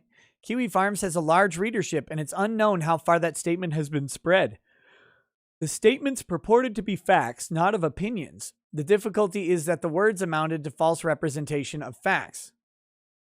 As Dixon versus Newsweek. The same is with the statement that Greer didn't want a mental health evaluation. That put him in a false light because Greer clearly showed in Doc 3 that at the same time the users were writing that, Greer was in the process of discovering mental health costs in the procedure process. The same is true of the statement that plaintiff was fired because he could not handle the job. A publisher may not escape liability for defamation when it takes words out of context and uses them for a false representation of fact. Greer showed in Doc 3 that defendant Moon was engaging in the commentary as null and was asking for the cliff notes because he was going on a random YouTube show. You racist, Russ! You bigot! You monstrosity! It wasn't a random YouTube show. It was this YouTube show. You name it. Put me in there, you communist. To talk about Greer. So thus he was helping spread the false light. As for the comments written by others, that is why it is expedient that this court issue the requested declaration. As Danielle Keats-Citron, a law professor, has pointed out, the CDA gives immunity to people who do not earn it and are not worthy of it. Oh my goodness. It is requested that the declaration will be issued and that defendants be liable for the false light and defamation. The statements can surely be found to be implied to be defamatory if they are not found to be outright defamation. Plaintiff uses his harassment allegations to support a preliminary injunction. After having read defendant's cited case of Nunes, plaintiff concedes that he has no private right of action to bring a claim of electronic harassment. However, Greer can use the examples of harassment in document 3, 8, and 25 to bolster his argument for a preliminary injunction. Plaintiff is confident he can prevail on all the other claims. Wait a minute.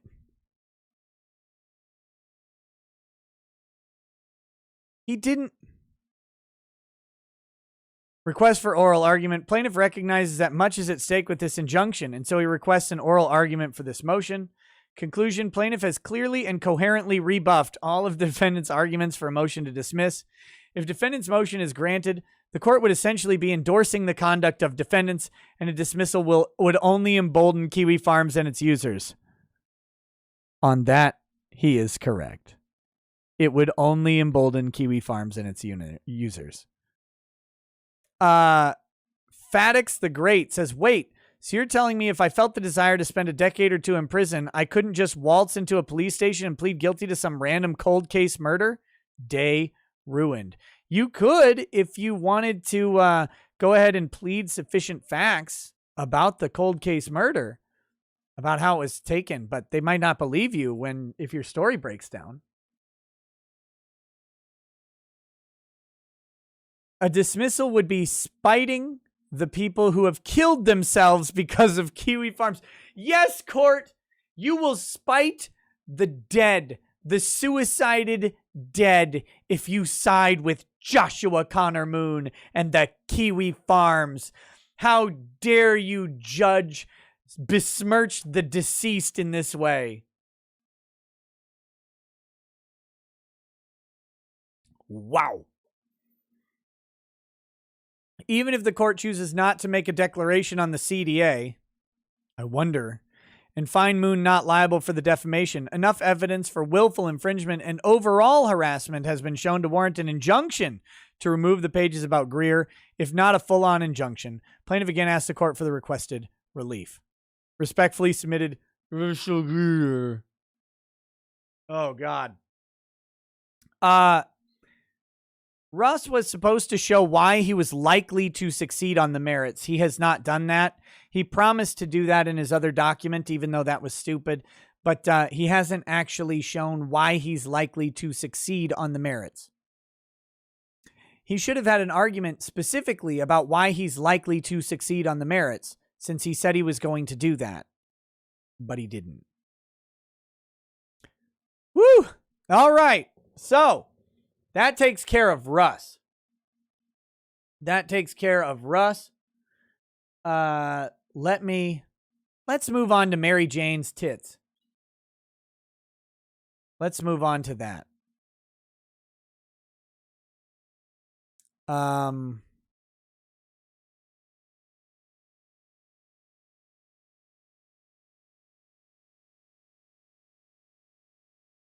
Let's see.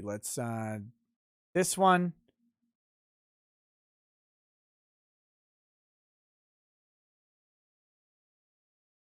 I'm trying to get a, okay, so here's the picture. This is the picture at issue.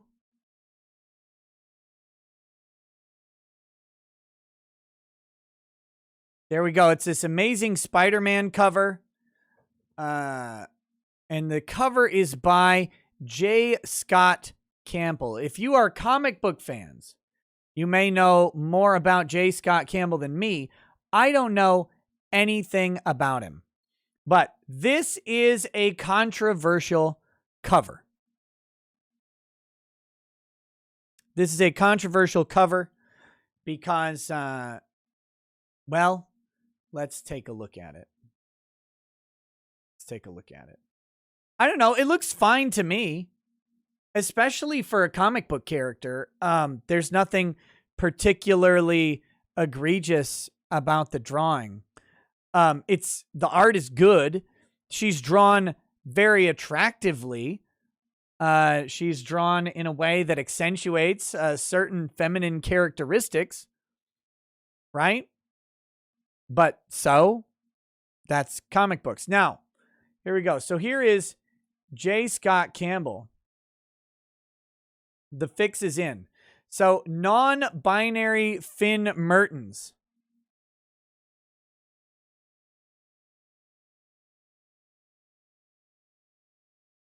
has attempted to fix the drawing. So you can see up here is the original, right? And here is the fixed version, which is so much more enticing and appealing. It is exactly what you want right there. You want a more boring version of what was drawn. That is what people desire when they're buying fantasy. When they're buying fantasy, they want something to be as mundane as possible. But here we go.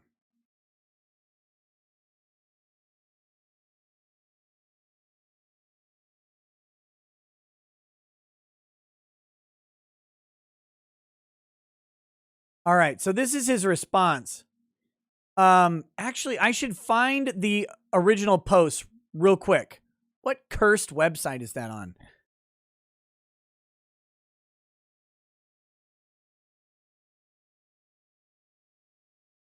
Oh my God.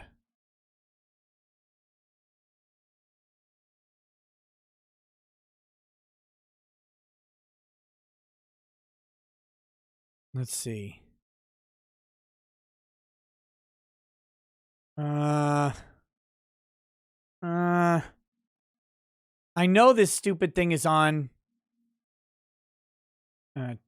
Hold on.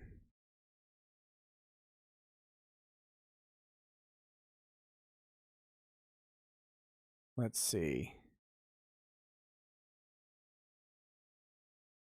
Where is the... I want to read the original criticism. Where the fuck is it?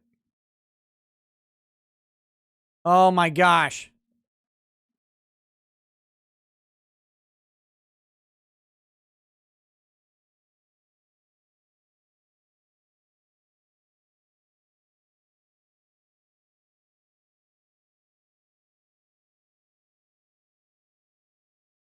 Where can we find this thing?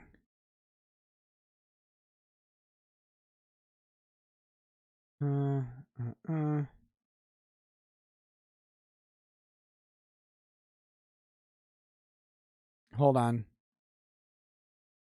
I know it literally says non-binary Finn Mertens, but it's not on. Oh, it's been deleted. I thought someone might have a screenshot of it, but fuck. I'm trying to figure out what forum this is, though. That's not Twitter. That's something else. All right. Who cares? So anyway, let's take a peek at it. So starts off, I made an attempt at fixing this because it was so bad, lol. All right. So his response. Over the weekend, a famous cover of mine featuring Mary Jane from Spider-Man got a lot of attention again when it began circulating on Tumblr, Twitter, and eventually on Facebook. It's from Tumblr. Oh, God. Oh, God. Oh, God. Ugh. You see, someone going by the name non-binary Finn Mertens took to fixing the artwork, as they put it, and well, that got a lot of people talking. Now, typically, I just ignore this sort of thing, but it seemed to go a bit viral, with even friends and colleagues reposting it, explaining that this sort of correcting of other well-established artists is, well, tacky, which it is. I disagree. I think people have full license to criticize, challenge, and correct an artist. I don't think that that's a problem. If I say, like, I'm not going to do it because I draw like a Parkinson's riddled monstrosity. I draw worse than anybody I've ever met. So I'm not going to go around correcting an artist on what they've done, but someone else who can draw, like the guy, Finn Mertens or whatever, like, he can draw just fine, apparently. Like, he's able to take enough of this and convert it into this, which requires more talent than I have. So I don't think that it's tacky at all, in my opinion. That's just me. Think, hey, I think this person, should have done this and this and this. But that's art criticism. And I don't think anybody's above criticism anywhere, to me. I'm not sure why this guy would be above criticism. The problem is, if you're going to correct it and then correct it, make it better. But that being said, in light of this, so I decided to embrace the situation, do a little bit of art fixing myself. What do you think? Seems trendy. I'm up for new things. First, we have non-binary Finn's initial fixing of my artwork. Be respectful now, as NBF clearly states, it's not perfect, and don't look too closely at it, it's fine. Seems NBF might feel a bit sensitive about their art. Second, and by the way, every artist has every right to respond to this in the same way. The criticizer isn't immune from criticism either. I take my opportunity to return the favor and generously offer my critique of NBF's fixing. NBF didn't ask for my criticism, but that's okay. I'm just giving that way. I took time out of my busy schedule to redraw and fix all of NBF's mistakes, and there were many. I then share how their artistic vision would be improved with my fixing. Feel free to look as closely as you want to. Hey, maybe non-binary Finn is onto something. Maybe unsolicited correcting no one asked for is fun. Hope that was educational, kids.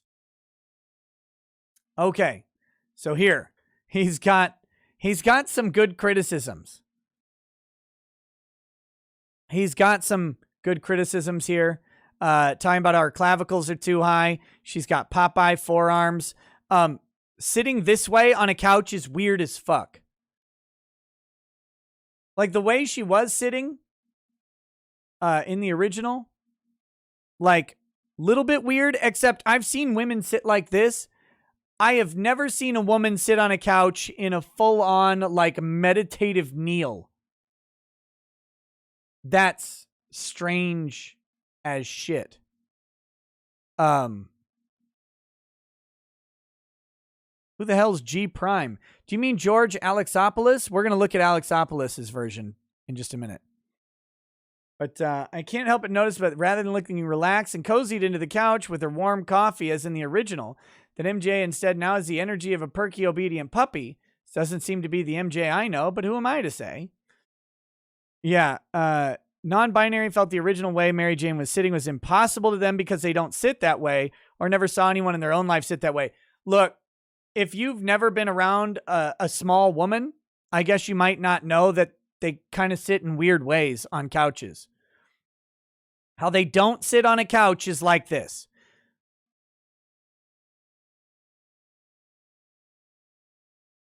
Kneeing on two knees on a couch is weird because your knees are off of the couch. Her knees are off the couch. That doesn't make sense.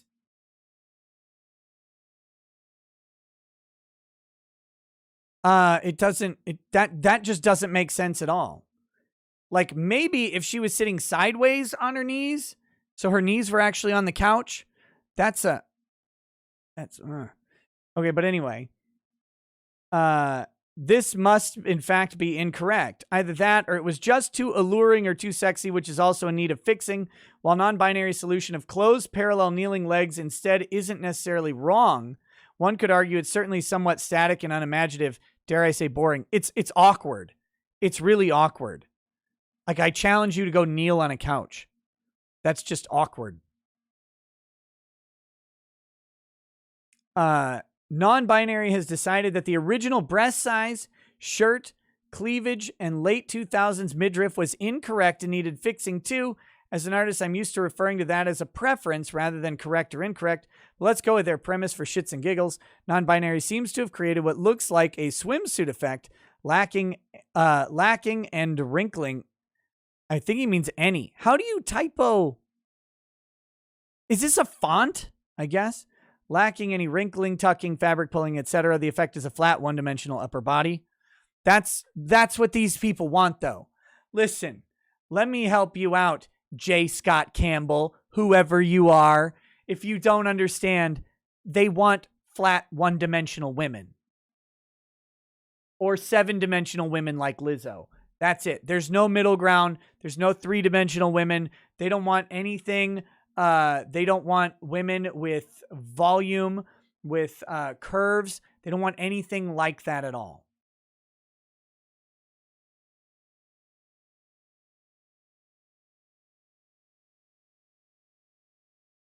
I feel bad embarrassing non-binary since most artists I know with class don't typically act that way, but since it would seem non-binary is open to the concept, openly critiquing artists feel compelled to reciprocate and point out that clavicle bones here are placed entirely too high up, especially given this down shot. The outer/inner elbow is especially narrow here, and the forearm appears swollen and oddly bulbous. I would allow for some artistic stylization here, but since it appears the non-binary doesn't allow for much in that way for artistic exaggeration and insists on accurate anatomy, I'm going to have to rule on this just being, well, wrong and in need of some fixing. Okay, so he's criticized this pretty heavily. And then he has offered a redraw of the fixing, which looks phenomenally better. Phenomenally better. Again, notice her knee is on the couch.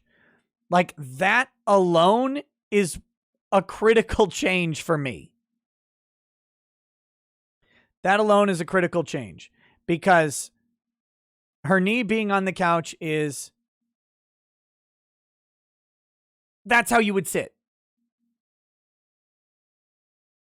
Her legs are also not in a weird, like, I'm going to kneel before jumping up and drawing my sword pose. But rather than the obedient puppy posture, I've kept NBF's more closed posture, legs together, elbows at the sides, while reintroducing a more curled up, cozy, relaxed vibe. An S-curve was brought back to the torso, allowing the hip and shoulder lines to seesaw, juxtaposition to one another. I also leaned the upper portion of the figure back more into the couch. I also broke up the parallel legs and instead now have one curling up over the other, which feels more natural and still a bit, dare I saw, sexy. My apologies to those faint of heart, but it is in my nature. There's nothing wrong with sexy women or men.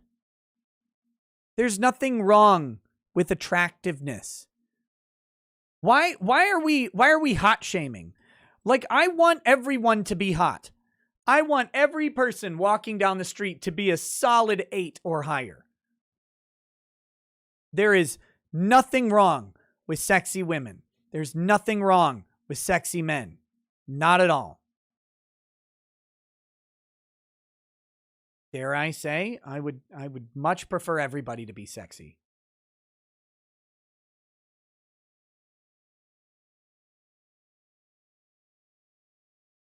All right.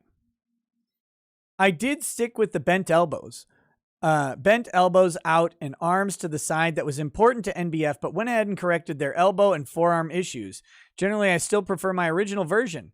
The outstretched arms in the original depicted a sort of cat stretching attitude, pushing her back into the couch that I thought worked well and avoided the appearance of a wide midsection illusion that this one now kind of has. Yep, and in the original, this is actually something you'll note. He did very deliberately, in my opinion, he drew the arm, but he also drew a little bit of the fabric so that you know that her waist isn't somewhere in here. He's not trying to draw an impossible figure. He points out that her body actually exists on the outside of the arm. Whereas on this one, he intentionally leaves a gap between the body and the arm so that you know that she's not fat. Very, very important. Very, very important. Mary Jane is supposed to be hot. She's supposed to be hot. Plus, she's got red hair. Angry Baneling has probably died from a heart attack twice from this picture. I went along with NB's basic premise that cleavage, larva breasts, and midriffs are inherently incorrect and kept to all those rules, but I felt compelled to add back in some shirt wrinkles and some indication of tugging and shadowing from the breasts. Again, as a comic book artist, I am usually initially limited to only line work to indicate my shapes and form, so leaving this area undefined seems a travesty to me. I was pleased to see that even though non-binary was unaccepting of my figure stylization and exaggeration, that it left unrealistic and stylishly interesting smoke unfixed, so I did too.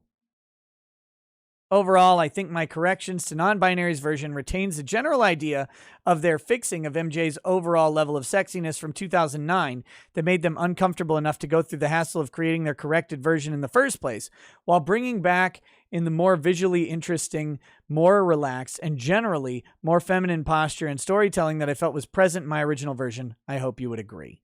So there you go. There's his fix. Now, a couple people have posted their damn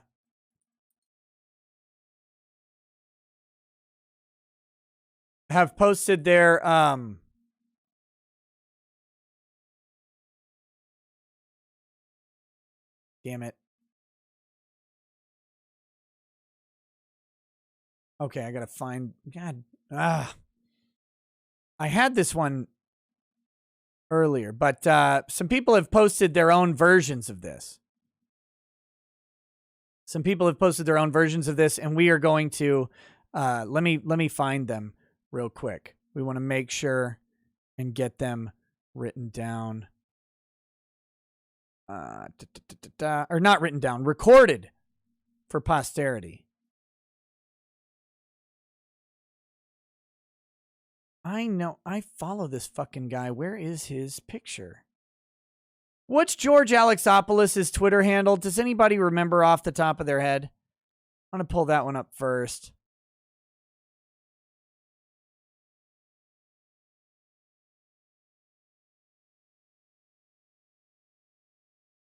Where is it? I'm going to get to it eventually, but I know it's just on here. G Prime, thank you.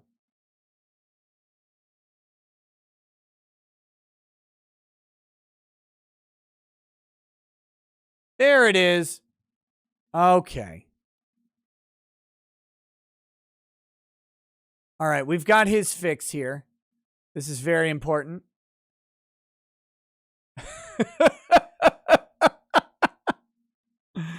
Oh my God. So that's his fix. I'm okay with it.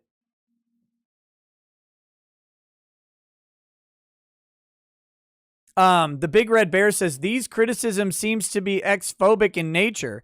No, wait, they're anti-women.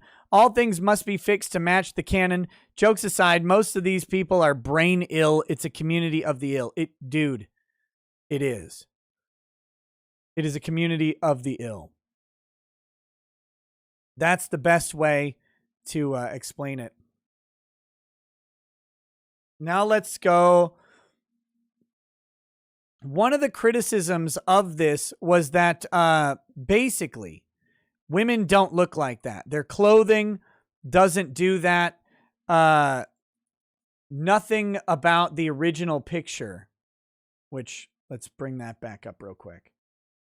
Their shirts don't do this.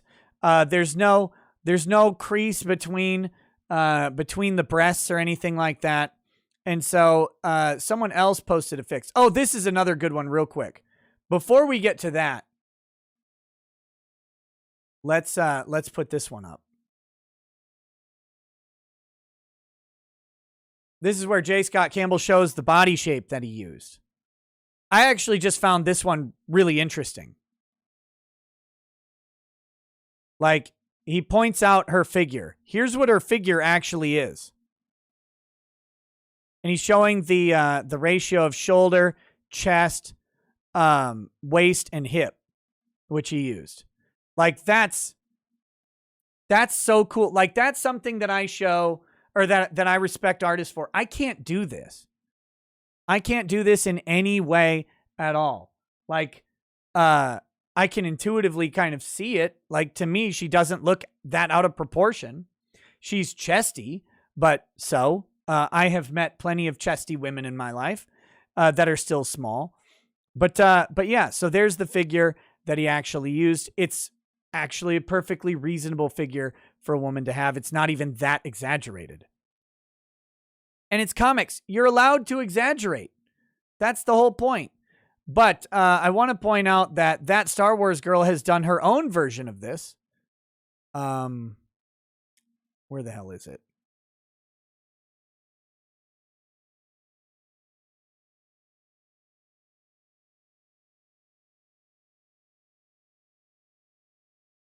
So here is that Star Wars girl. This is Anna. I stream frequently with Anna on Saturdays on Yellow Flash's channel. I think right now she's on the Jack Show, if that's still going. But I stream with her, and she will be at Matsuri as well. So this is the original, and here is her version of it that she has posted, which is pretty good. Good job, Anna, I guess, for doing that. But that was a response to some of the people, I think, who were saying that clothes don't do that and women's bodies don't do that. Anna has pointed out that that they do indeed do that. Now, do not be fooled and allured by Anna's figure, because Anna literally eats dirt. So she's not really human. But that being said, this is a nice picture she posted. She wanted to show I think she wanted to show that the original is not that out of whack. She says, as far as I'm concerned, your art is body positive. These weirdos just hate femininity. So there you go. There's Anna's weird dirt riddled body and, what have you. But good job, Anna. Good job. We should celebrate when people take nice pictures.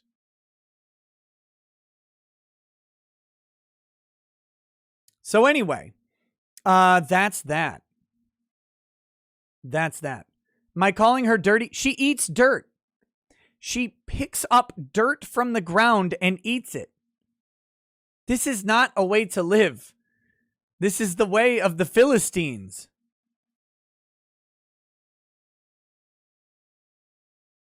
You cannot trust this woman.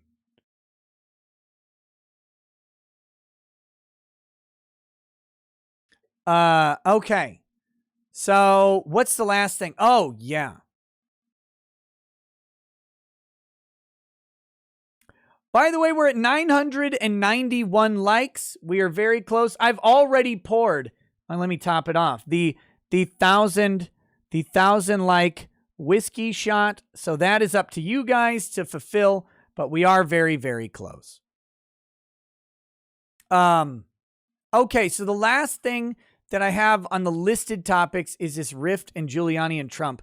And like, after talking about breasts and women's fair figures, I feel weird bringing up like Rudy Giuliani, who's you know, he is not a an attractive woman in any way.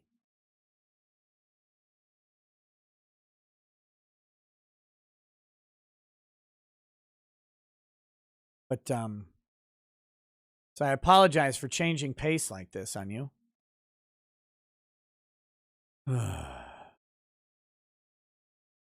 Oh, you guys crushed that 1,000 likes. Here we go.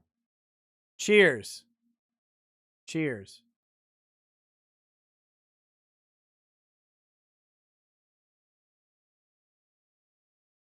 Woo!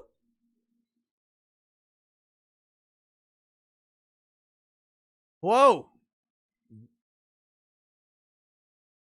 That Rittenhouse whiskey is coming back up through the sinuses.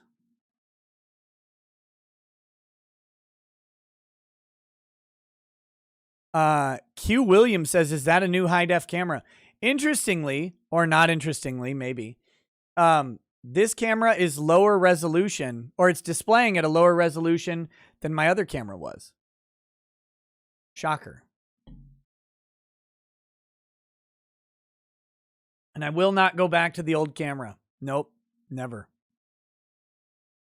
Check your locals feed. Why do you do this to me, Baneling?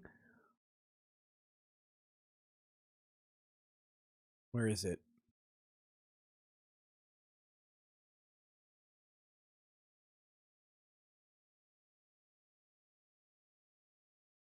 Thanks. Thanks, you son of a bitch.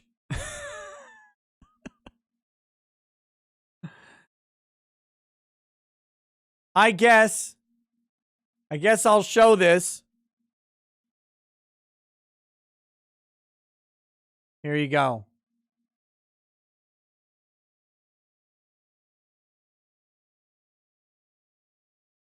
That's what I have to put up with. This is the venomous assault coming from my locals community. Rude. I need to go in whiteface, I guess. I'm going to slather mayonnaise on my nose tomorrow. I feel like Robbie, that piece of shit nerd. Okay. God damn it. Okay, here we go. Here's the article that I'm starting with. And this won't take won't take too much. Giuliani cuts down his entourage. It's the latest sign that former New York mayor's legal woes are taking their toll on his lifestyle. Rudy Giuliani, the former personal lawyer for ex-President Donald Trump, has reduced the size of his personal entourage, according to 3 people familiar with the matter, laid off several staffers and independent contractors in the last few weeks. According to one of the people who said the ousted employees had been told that the former New York mayor was seeking to cut costs. Giuliani has enlisted a part-time driver, Eric Ryan, the son of his friend Maria Ryan, according to one of the people familiar with the matter, but he no longer moves around Manhattan with the full complement of as many as 5 people he kept around him in recent years. Ryan didn't respond to a request for comment. The news of Giuliani's shrieking entourage comes after years of stories suggesting he might be having financial difficulties, or is at least seeking creative ways to make money as he manages his growing legal woes.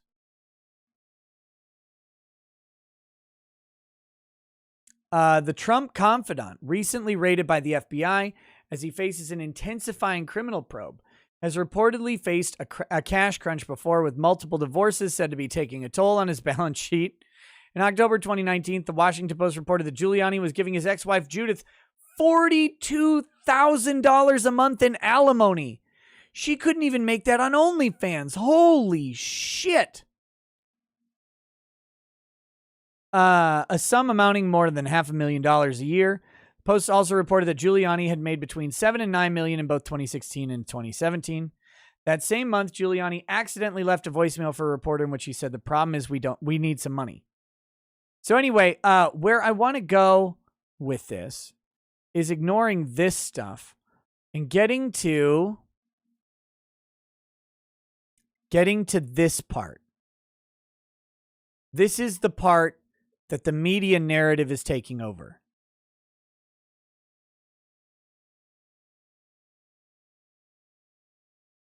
Since leaving public office, Giuliani's sources of income have been somewhat opaque. He served as an attorney for Greenberg Traurig, a powerhouse international law firm whose largest office is in New York. In 2018, he left the firm amid a dispute over his public defense of Trump. Okay. In mid-November of last year, New York Times reported that Giuliani had demanded $20,000 a day in legal fees in exchange for representing the ex-president as he contested the 2020 election. Though Giuliani had denied it, according to the Washington Post, Trump reportedly balked at the figure and told aides not to pay it. And he should have balked at that figure. $20,000 a day in legal fees would be absolutely ridiculous for whatever Giuliani was purportedly doing in regards to the 2020 election and his showing in all of the 2020 election stuff that he was involved in specifically was embarrassingly bad. $20,000 a day would be an absolute travesty to pay for what he did. That being said, Trump reportedly balked the figure and told aides not to pay it. Giuliani allies, led by his son Andrew, also, and this is the one. This is where we want to go. Giuliani's legal bills are growing. Fuck off. His allies want Trump to pay them. As Rudolph Giuliani faces an escalating federal investigation and defamation suits, his advisors believe he should benefit from a $250 million Trump campaign war chest. And so we've got federal investigation into Rudy Giuliani escalates. His advisors have been pressing aides to former President Donald Trump to reach into the war chest to pay Giuliani for his efforts to overturn the results of the election. Pressure from Giuliani's camp has intensified since he was raided by the FBI, according to people familiar with the discussions, and comes as Mr. Giuliani has hired new lawyers. He's facing his own protracted and costly legal battles. Federal prosecutors in Manhattan have been examining communications between Giuliani, Mr. Trump's former personal lawyer, and Ukrainian officials as he tried to unearth damaging information about President Biden before the election. They're really, really salty about the fact that Hunter Biden and Joe Biden have ties in Russia and Ukraine that came out. They're really mad about that. That was for the media to report, not for Giuliani or Trump to bring up, and the media did not want to report it. They did not deem necessary that information to come out before the election.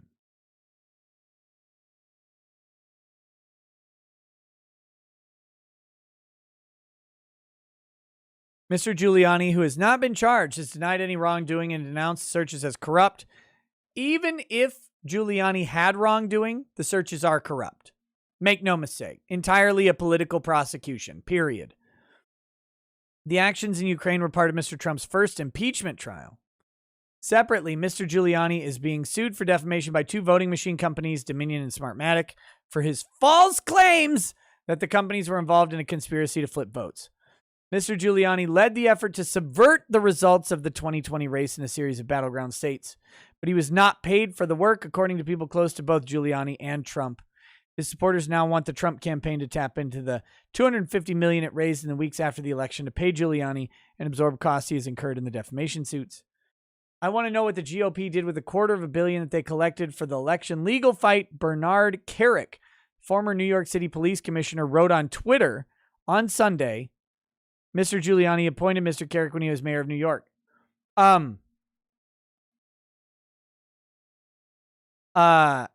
That's fine, but who are you?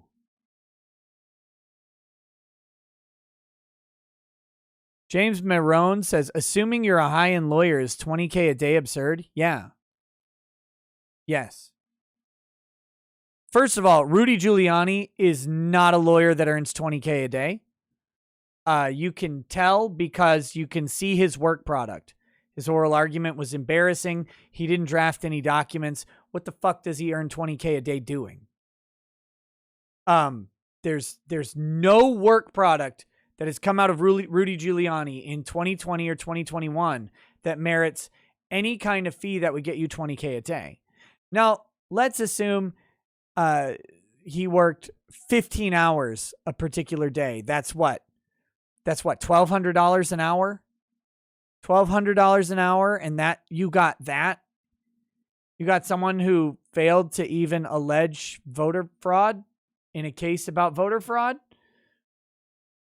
Like, he didn't even bring it up. And when the judge brought it up, he's like, whoa, we don't want to talk about that. Got absolutely blown out of the water on everything he did. So you're going to pay $1,200 an hour, that's only assuming he worked 15 hours a day. Rudy Giuliani may have been a $1,200 an hour lawyer at some point in his life. He's not now.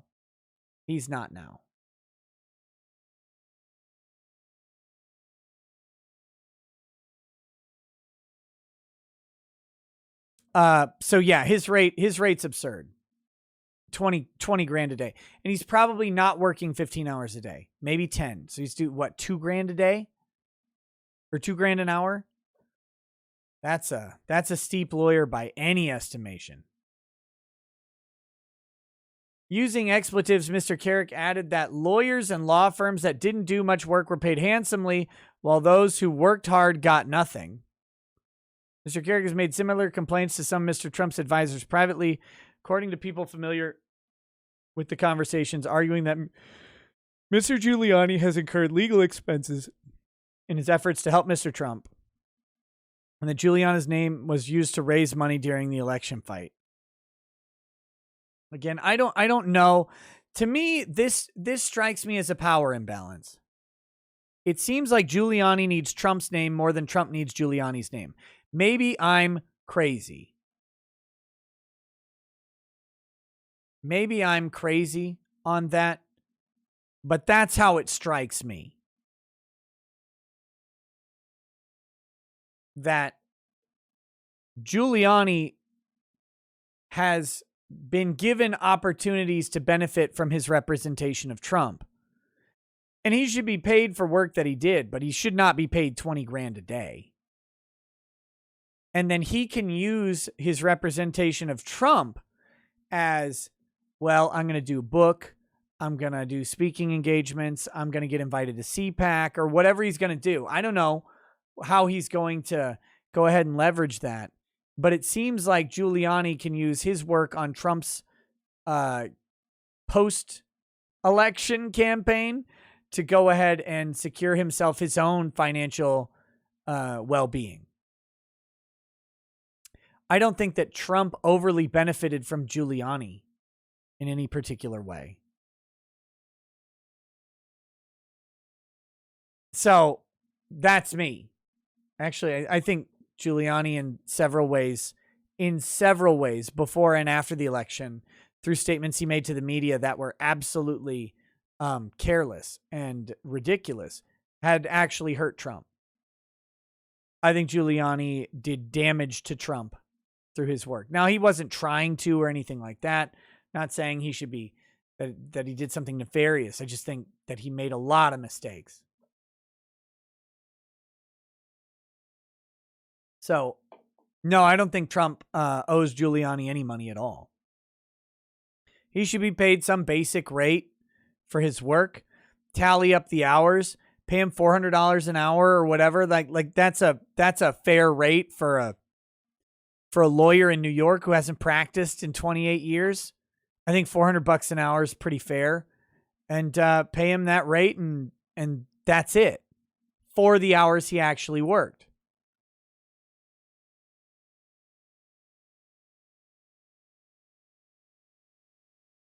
That's my opinion. So anyway, but all that said, all of that said, I want to get to the main point of this. Why I wanted to bring this story up, because this isn't a really exciting story, interesting story. That said, the media has created a narrative that there's a rift growing between Rudy Giuliani and Donald Trump. We actually don't know this to be true at all. It's entirely crafted by a media narrative, a media that we know coordinated specifically on all aspects of the 2020 election and the post-election. A media that specifically used the same language across every single platform. The big lie, right? The big lie, which they borrowed from Hitler, as Good Logic points out. They borrowed that directly from Adolf Hitler.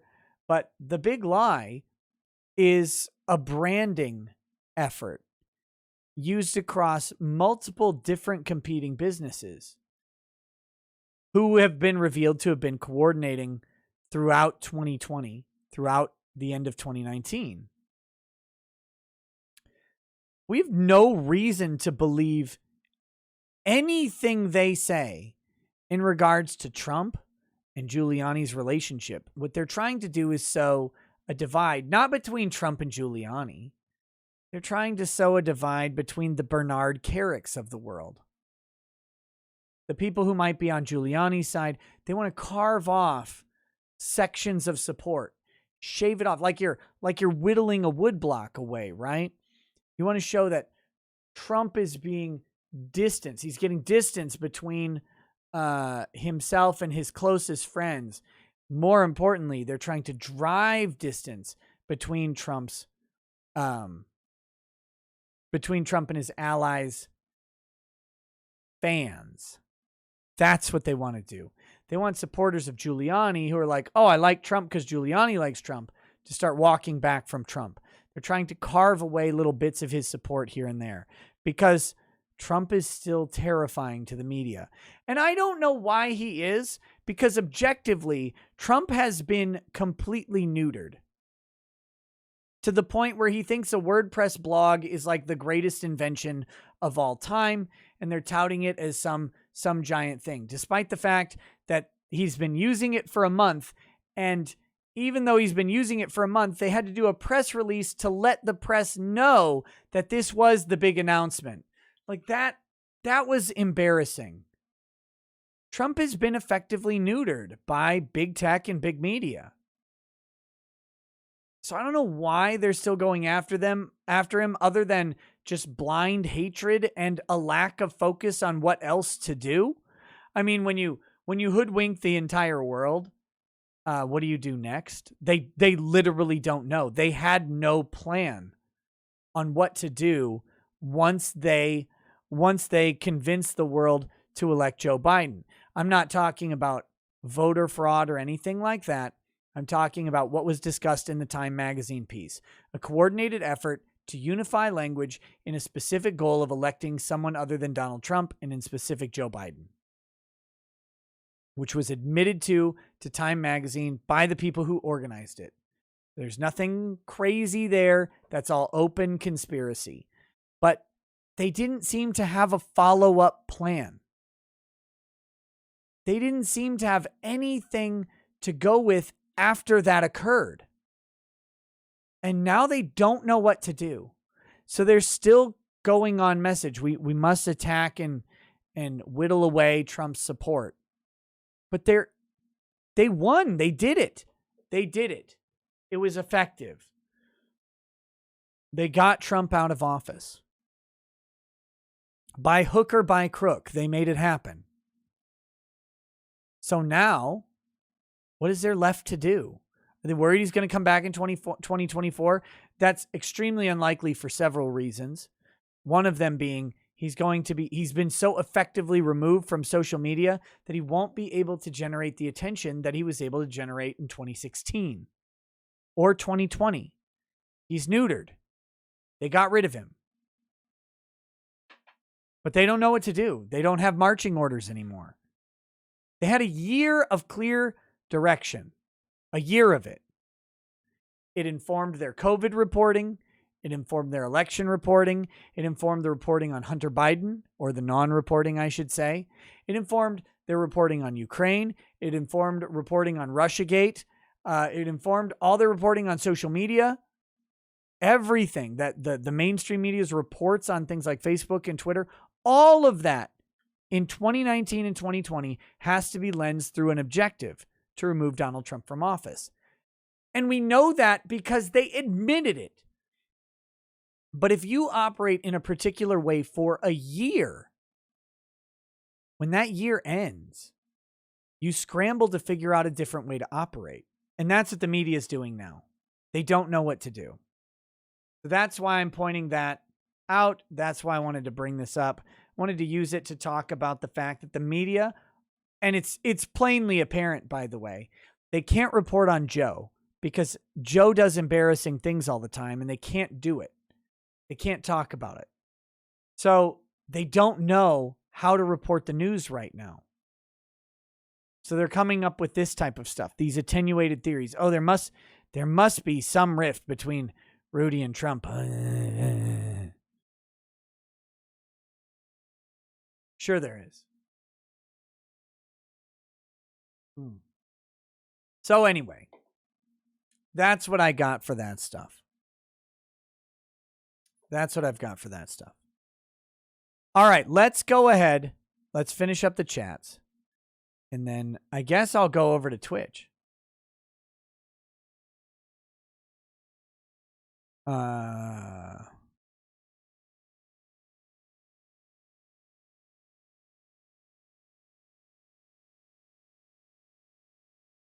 I guess I'll go over to Twitch after this and play a video game of some sort. Let's see. Okay.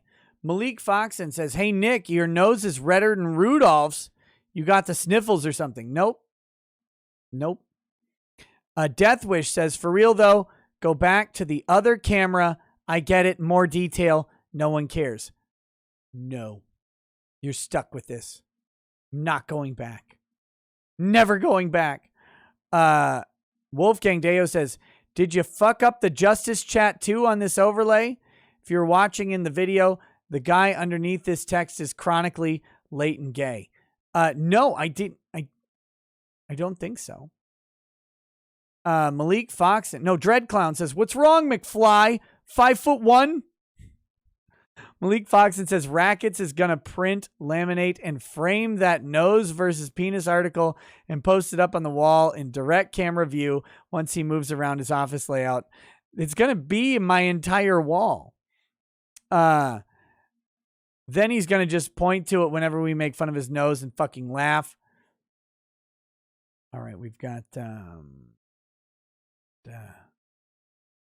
Wolfgang Deo says, "Nick, I love your new camera. It allows me to look into your kaleidoscope blue eyes for hours, while every now and then sneaking a peek at your luminous lips. I don't know what everyone else is talking about, but I like what I see. No homo. Nice camera." Hey, thank you. You know what I've learned about YouTube? People do not like when you change the look of something. They don't like it. No matter what the change is, they hate it intensely, automatically. It's a reflex. And I respect hate. Silky Johnson says, "I love your new setup with the super clear resolution and the fuzzy background. Looks like you're about to record your manifesto before you climb a clock tower with a bag of dynamite. Also, get a waifu pillow so we can have the Chair Coon versus waifu subplot." Ooh, that's a good idea. Nick Riqueda's penis says, "My size has been greatly exaggerated. I mean, sure, Nick uses me to feed him, like when an elephant uses his trunk. And when we visit the Twin Cities, I'm used to get around like when Spider-Man web slings. A penis having its own bed is totally normal, right?" That it is. Nick's nose versus Lizzo's gunt says, "I think the thing about Greer's suit that bugs me the most is that it comes off less like a legal document as much as a little shit on the playground tattling to teacher. Also, I move we name your nose to Magnus the Red." Motion granted. Also, that's because that's what it is. Russell thinks that the judge is a teacher who he can complain to. Russell thinks that the judge is like mom or something. That's what he wants. what he wants to happen. He wants to suck on the judge's teat. Flandre Scarlett says the best part about Russ's copyright argument is that to this day, and even in his attached evidence, Russ has yet to actually show where on Kiwi Forums the supposed infringement is. He's also yet to submit a completed DMCA notice, hence Null mocking him. Yeah. Oh, yeah, he's just failed over and over. Kermit the Frog says, tacky, not having or exhibiting good taste. Merriam-Webster, saying something is tacky doesn't mean that they're saying they're above criticism. In fact, saying that a piece of artwork needs to be fixed or has to be corrected is tacky. I don't know. I kind of disagree, but I'm fine with you guys thinking otherwise. Malik Foxon says, so being an artist myself, the most annoying trend in artwork to me has always been the fixed Tumblr Twitter memes. I remember someone drew human versions of Sonic's Knuckles and Tails, and some asshole fixed the human Knuckles and made him black. Dumb. Is it dumb, though? Or is it funny? That's the question. Wolfgang Deo says, why is it that when we achieve 1,000 likes, you are the only one who drinks? I refuse to put up with this contract and have joined Dislike Until Lawcat. Damn. Joseph Kerwin says, I like the new camera. I just think you might be a little too close to it. Can you back up just a bit into another room? God damn it. Tall Skinny Geek says, I have Kraft mac and cheese, fish sticks, and hot sauce. I'm in midnight snack heaven. Bad Vibe says, Nick, you should identify as a Borg Warner T5. If you were a car guy, you'd get the joke. I'm not a car guy, so I don't get the joke. CJ says, whoa, did it just get dark in here? Pop. Face Lord says, first they made her black. Now they want her tits. Next, they're going to go after her bottom parts. She's going to be the otherkin Marty Jane. Oh, shit. CJ says, if you're going to keep using that camera, you need lady rackets to prep that nose shine. Looks like a light stick they use to guide planes. Incoming. Yeah, it was an unexpected amount of nose shine today. But that's the way it goes. You know, I'm going to just buffer it. I'm going to buff it every single day. We'll polish it up, and eventually the light will reflect off of it and blind all of you. Wolfgang Deo says, I'm already subbed on all my 9,998 accounts, bro. Sorry. Well, you've done an adequate job. Wolfgang Deo says, when you set focus, do the eyes, not the nose, bro. Damn. CJ says, thank God your ego grew and not your schnoz. CJ says, as Vic? Nicky the red-nosed splainer had a very shiny nose, and if you ever see him, you should tell him that his camera blows. Rude? I don't think Vic would be that mean.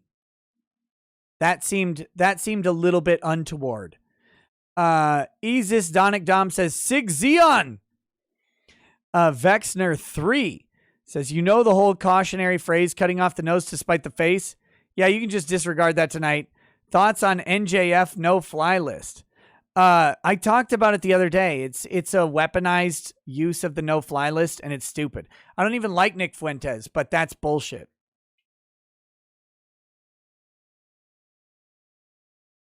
Sneed 2.0 says, Nick, this new camera makes you look too real. Realer than real. I feel like a figment of your schizophrenic imagination. Anyways, keep it real. Yeah, this channel and this show has always been about authenticity and honesty and integrity. Like when a man in a pink bunny suit told me that bunny suit was about integrity, I took that to heart. Every wrinkle, every red nose, every blemish, all of it. You get all of it. Every mole right here on my chin, you get it. Wolfgang Deo says, show your chub or that is fake news. Little dick. Gotta subscribe to my OnlyFans.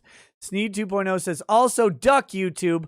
Won't let me send super chats on my other account. YouTube is filled with pathetic people who break their legs every time they walk. Long Reach Jones Says, looks like Waluigi just got even more popular. Oh no. Character Holding says, Tess Holiday is recovering anorexic, so I'm a poor billionaire. Me too. Breck Nichols says, you owe me $5. That was in response to the Lizzo. Sorry, Breck. I apologize for any trauma you may have endured. Stephen F. says, hey, Nick, multi-part super chat here because I got some things to say. The other night you mentioned something so true. You said that single life for men is the best it has ever been, and I've been consciously hoping to keep that secret in the bag for some time now, but thanks to you, it's out.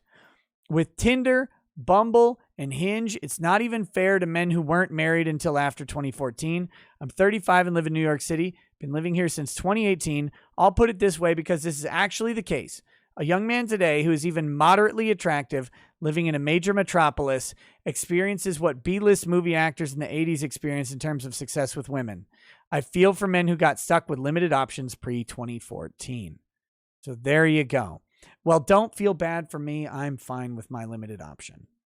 Wolfgang Deo says, is awesome.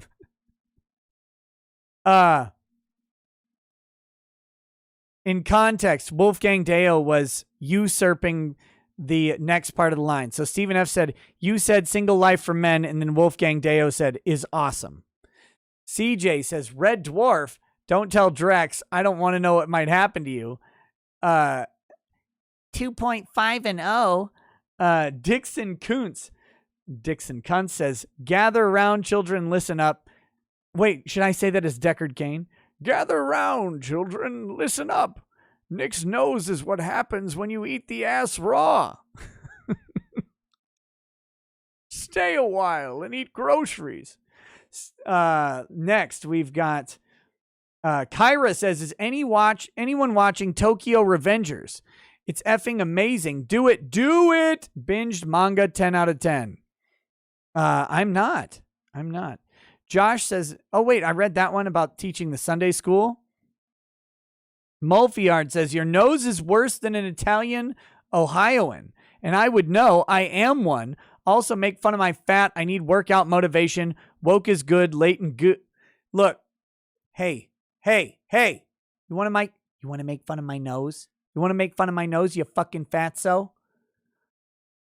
Why don't you get on a treadmill and earn the joke? Except you can't. You'll die of cardiac arrest. You're an embarrassment to humanity. Why don't you try clapping while sitting down for exercise, since your body would die if you did anything more stressful? Once you lose 45 pounds, get off your fat ass and get out in the fucking road and walk and hope you don't get hit by a bus, mistaking you for another bus. God, I can smell the sweat coming off of you from here. Reek says, hello, Nick. Been a minute. Left California behind and moved to Phoenix, America. Zeknix says, speaking of cults in Colorado, check out Black Hammer. They got beef with Antifa because a BH member got doxxed. Wonder who will burn them down first, ATF or Antifa. Memology 101 has a new video about them. I'll check it out. Enabled Diamond says, is Illinois FOID card an extreme violation of the Second Amendment? I don't know what FOID card is. In your personal opinion, is Illinois to become the next California? Yes. That much is obvious. I don't know what the FOID card is. Ludwig World Order says, Kiwi didn't just upload Greer's Zoom court transcripts, by the way. They literally listened and dictated it themselves. Quite a feat. Also legal. Also knows. Firearm owner's ID. Oh my God. I've got to look into it. I have no idea. I have no idea what that is. I got to look into it. Longreach Jones says there are stories going around about institutionalized released prisoners doing exactly that to try and go back to jail. Wolfgang Deo says, I can still critique even if I had no hands. GTFOG. Longreach Jones says, I have a daughter who sits like that naturally. She never sits like that on a couch. Yeah, you can't. It's just weird. Cyril Foxy says, not gonna lie, fixing would make Mary Jane a futa. CJ says, sexy men knew that you would crush on Vic and his flamboyant pants today since there were no real Vic news. Listen, I said sexy men. Vic is not my style. No, thank you. Mighty Schwartz says, K-Cup Queen. Dude in 2217 says, I'm extra furious because Finn Martins is a Chad. He is? Who the fuck is Finn Martins?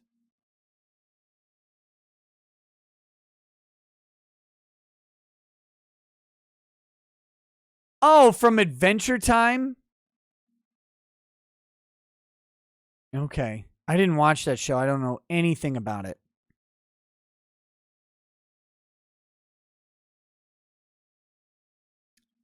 Stephen F says, also, ever notice married men always have a ton to remark on single men, yet single men don't care? Also, gonna bang Matt Walsh's wife if I ever get the opportunity. Do married men bang on? Do they remark on single men? Is that a thing? Like, I hope I don't do that. I don't tend to think about single men in general, unless it's brought up. Orias Rofokal says, Kermit says, I can help you even that complexion, Nikki. Kneel down. Here comes some green cream. Axios says, do you think a hard rest in the form of military junta would fix it, or in the form of military junta would fix this mess? Just seems the corruption is too entrenched for voting to fix anything. Nope. No, I do not want military intervention in our process at all, ever. I do not. I don't care. Even if that's the only way to fix anything, I still don't want it. I would rather society collapse. Wolfgang Deo says, your ears remind me of cherries. Good. Mario Carter says, Mary Jane's crotch coffee steam looks like a futa cooming. Gummy says, Biden voice. Scientific breakthroughs took us to the moon. Now we're on Mars, discovering vaccines. Gave us the internet and so much more. Wolfgang Deo says, get the F out, Gestapo. Fo Chung Esquire says, Nick, you sexy beast, don't listen to these haters. But I have to. I don't have to just listen to them. I have to read what they say, and it hurts.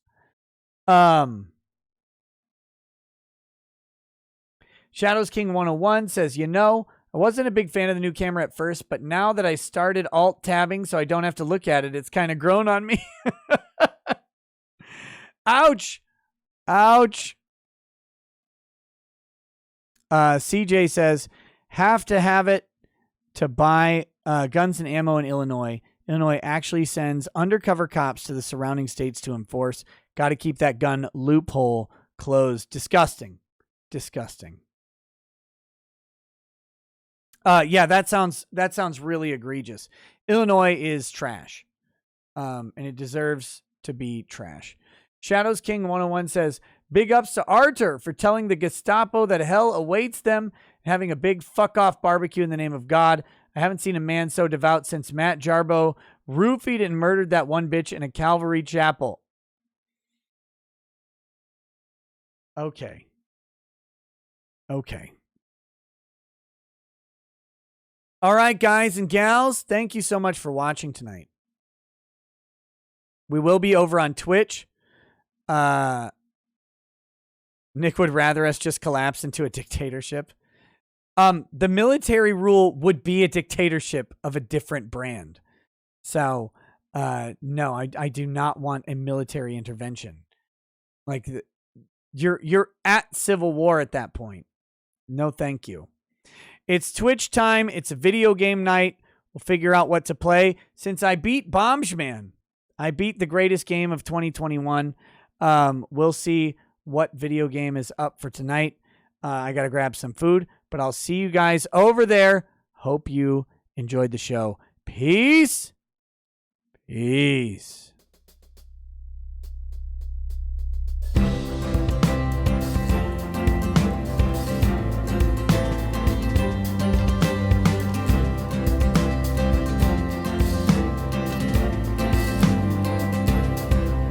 he drinks a fair bit, but you realize that it just helps get his noggin jogging along. With his glass by his side and his kids asleep tight, we'll hear some law-splaining tonight. With his microphone muted, we'll laugh at this boomer until he explains it's all part of the plan. Watch his face become redder as he becomes meta, raging at idiots from Twitterland. From the white shores of Maine to the hills of Glenlivet, there's no one who explains the law better than Nick. So pour out a glass for the ones who have passed to make the law what we have now. Oh, his lady is fair, and she handles herself with the grace of one who has borne many children. As the wife of a lawman, she makes sure that he has the time and the place to provide for them there. So pour out an ardbeg, a bow, more of Lafroig. The spirits flow as the ones who get unemployed. So pour out a glass for the tea post on Twitter as we hear law-splaining tonight.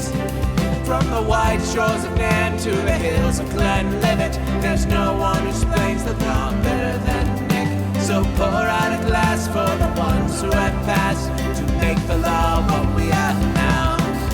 Oh, the guests are all plentiful, from Doug T to Drexel. They bring their perspective and spice to the mix. But the reason we're here and the one that we cheer is the one who is showcasing us his career.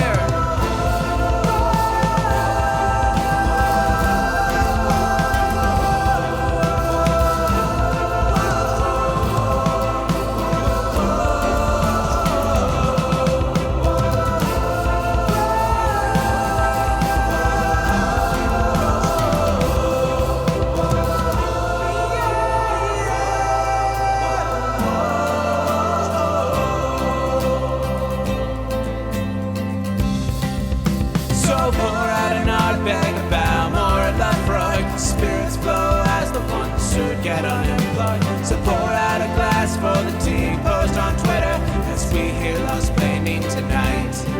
From the white shores of Nam to the hills of Glenlivet, there's no one who explains the law better than Nick. So pour out a glass for the ones who have passed to make the law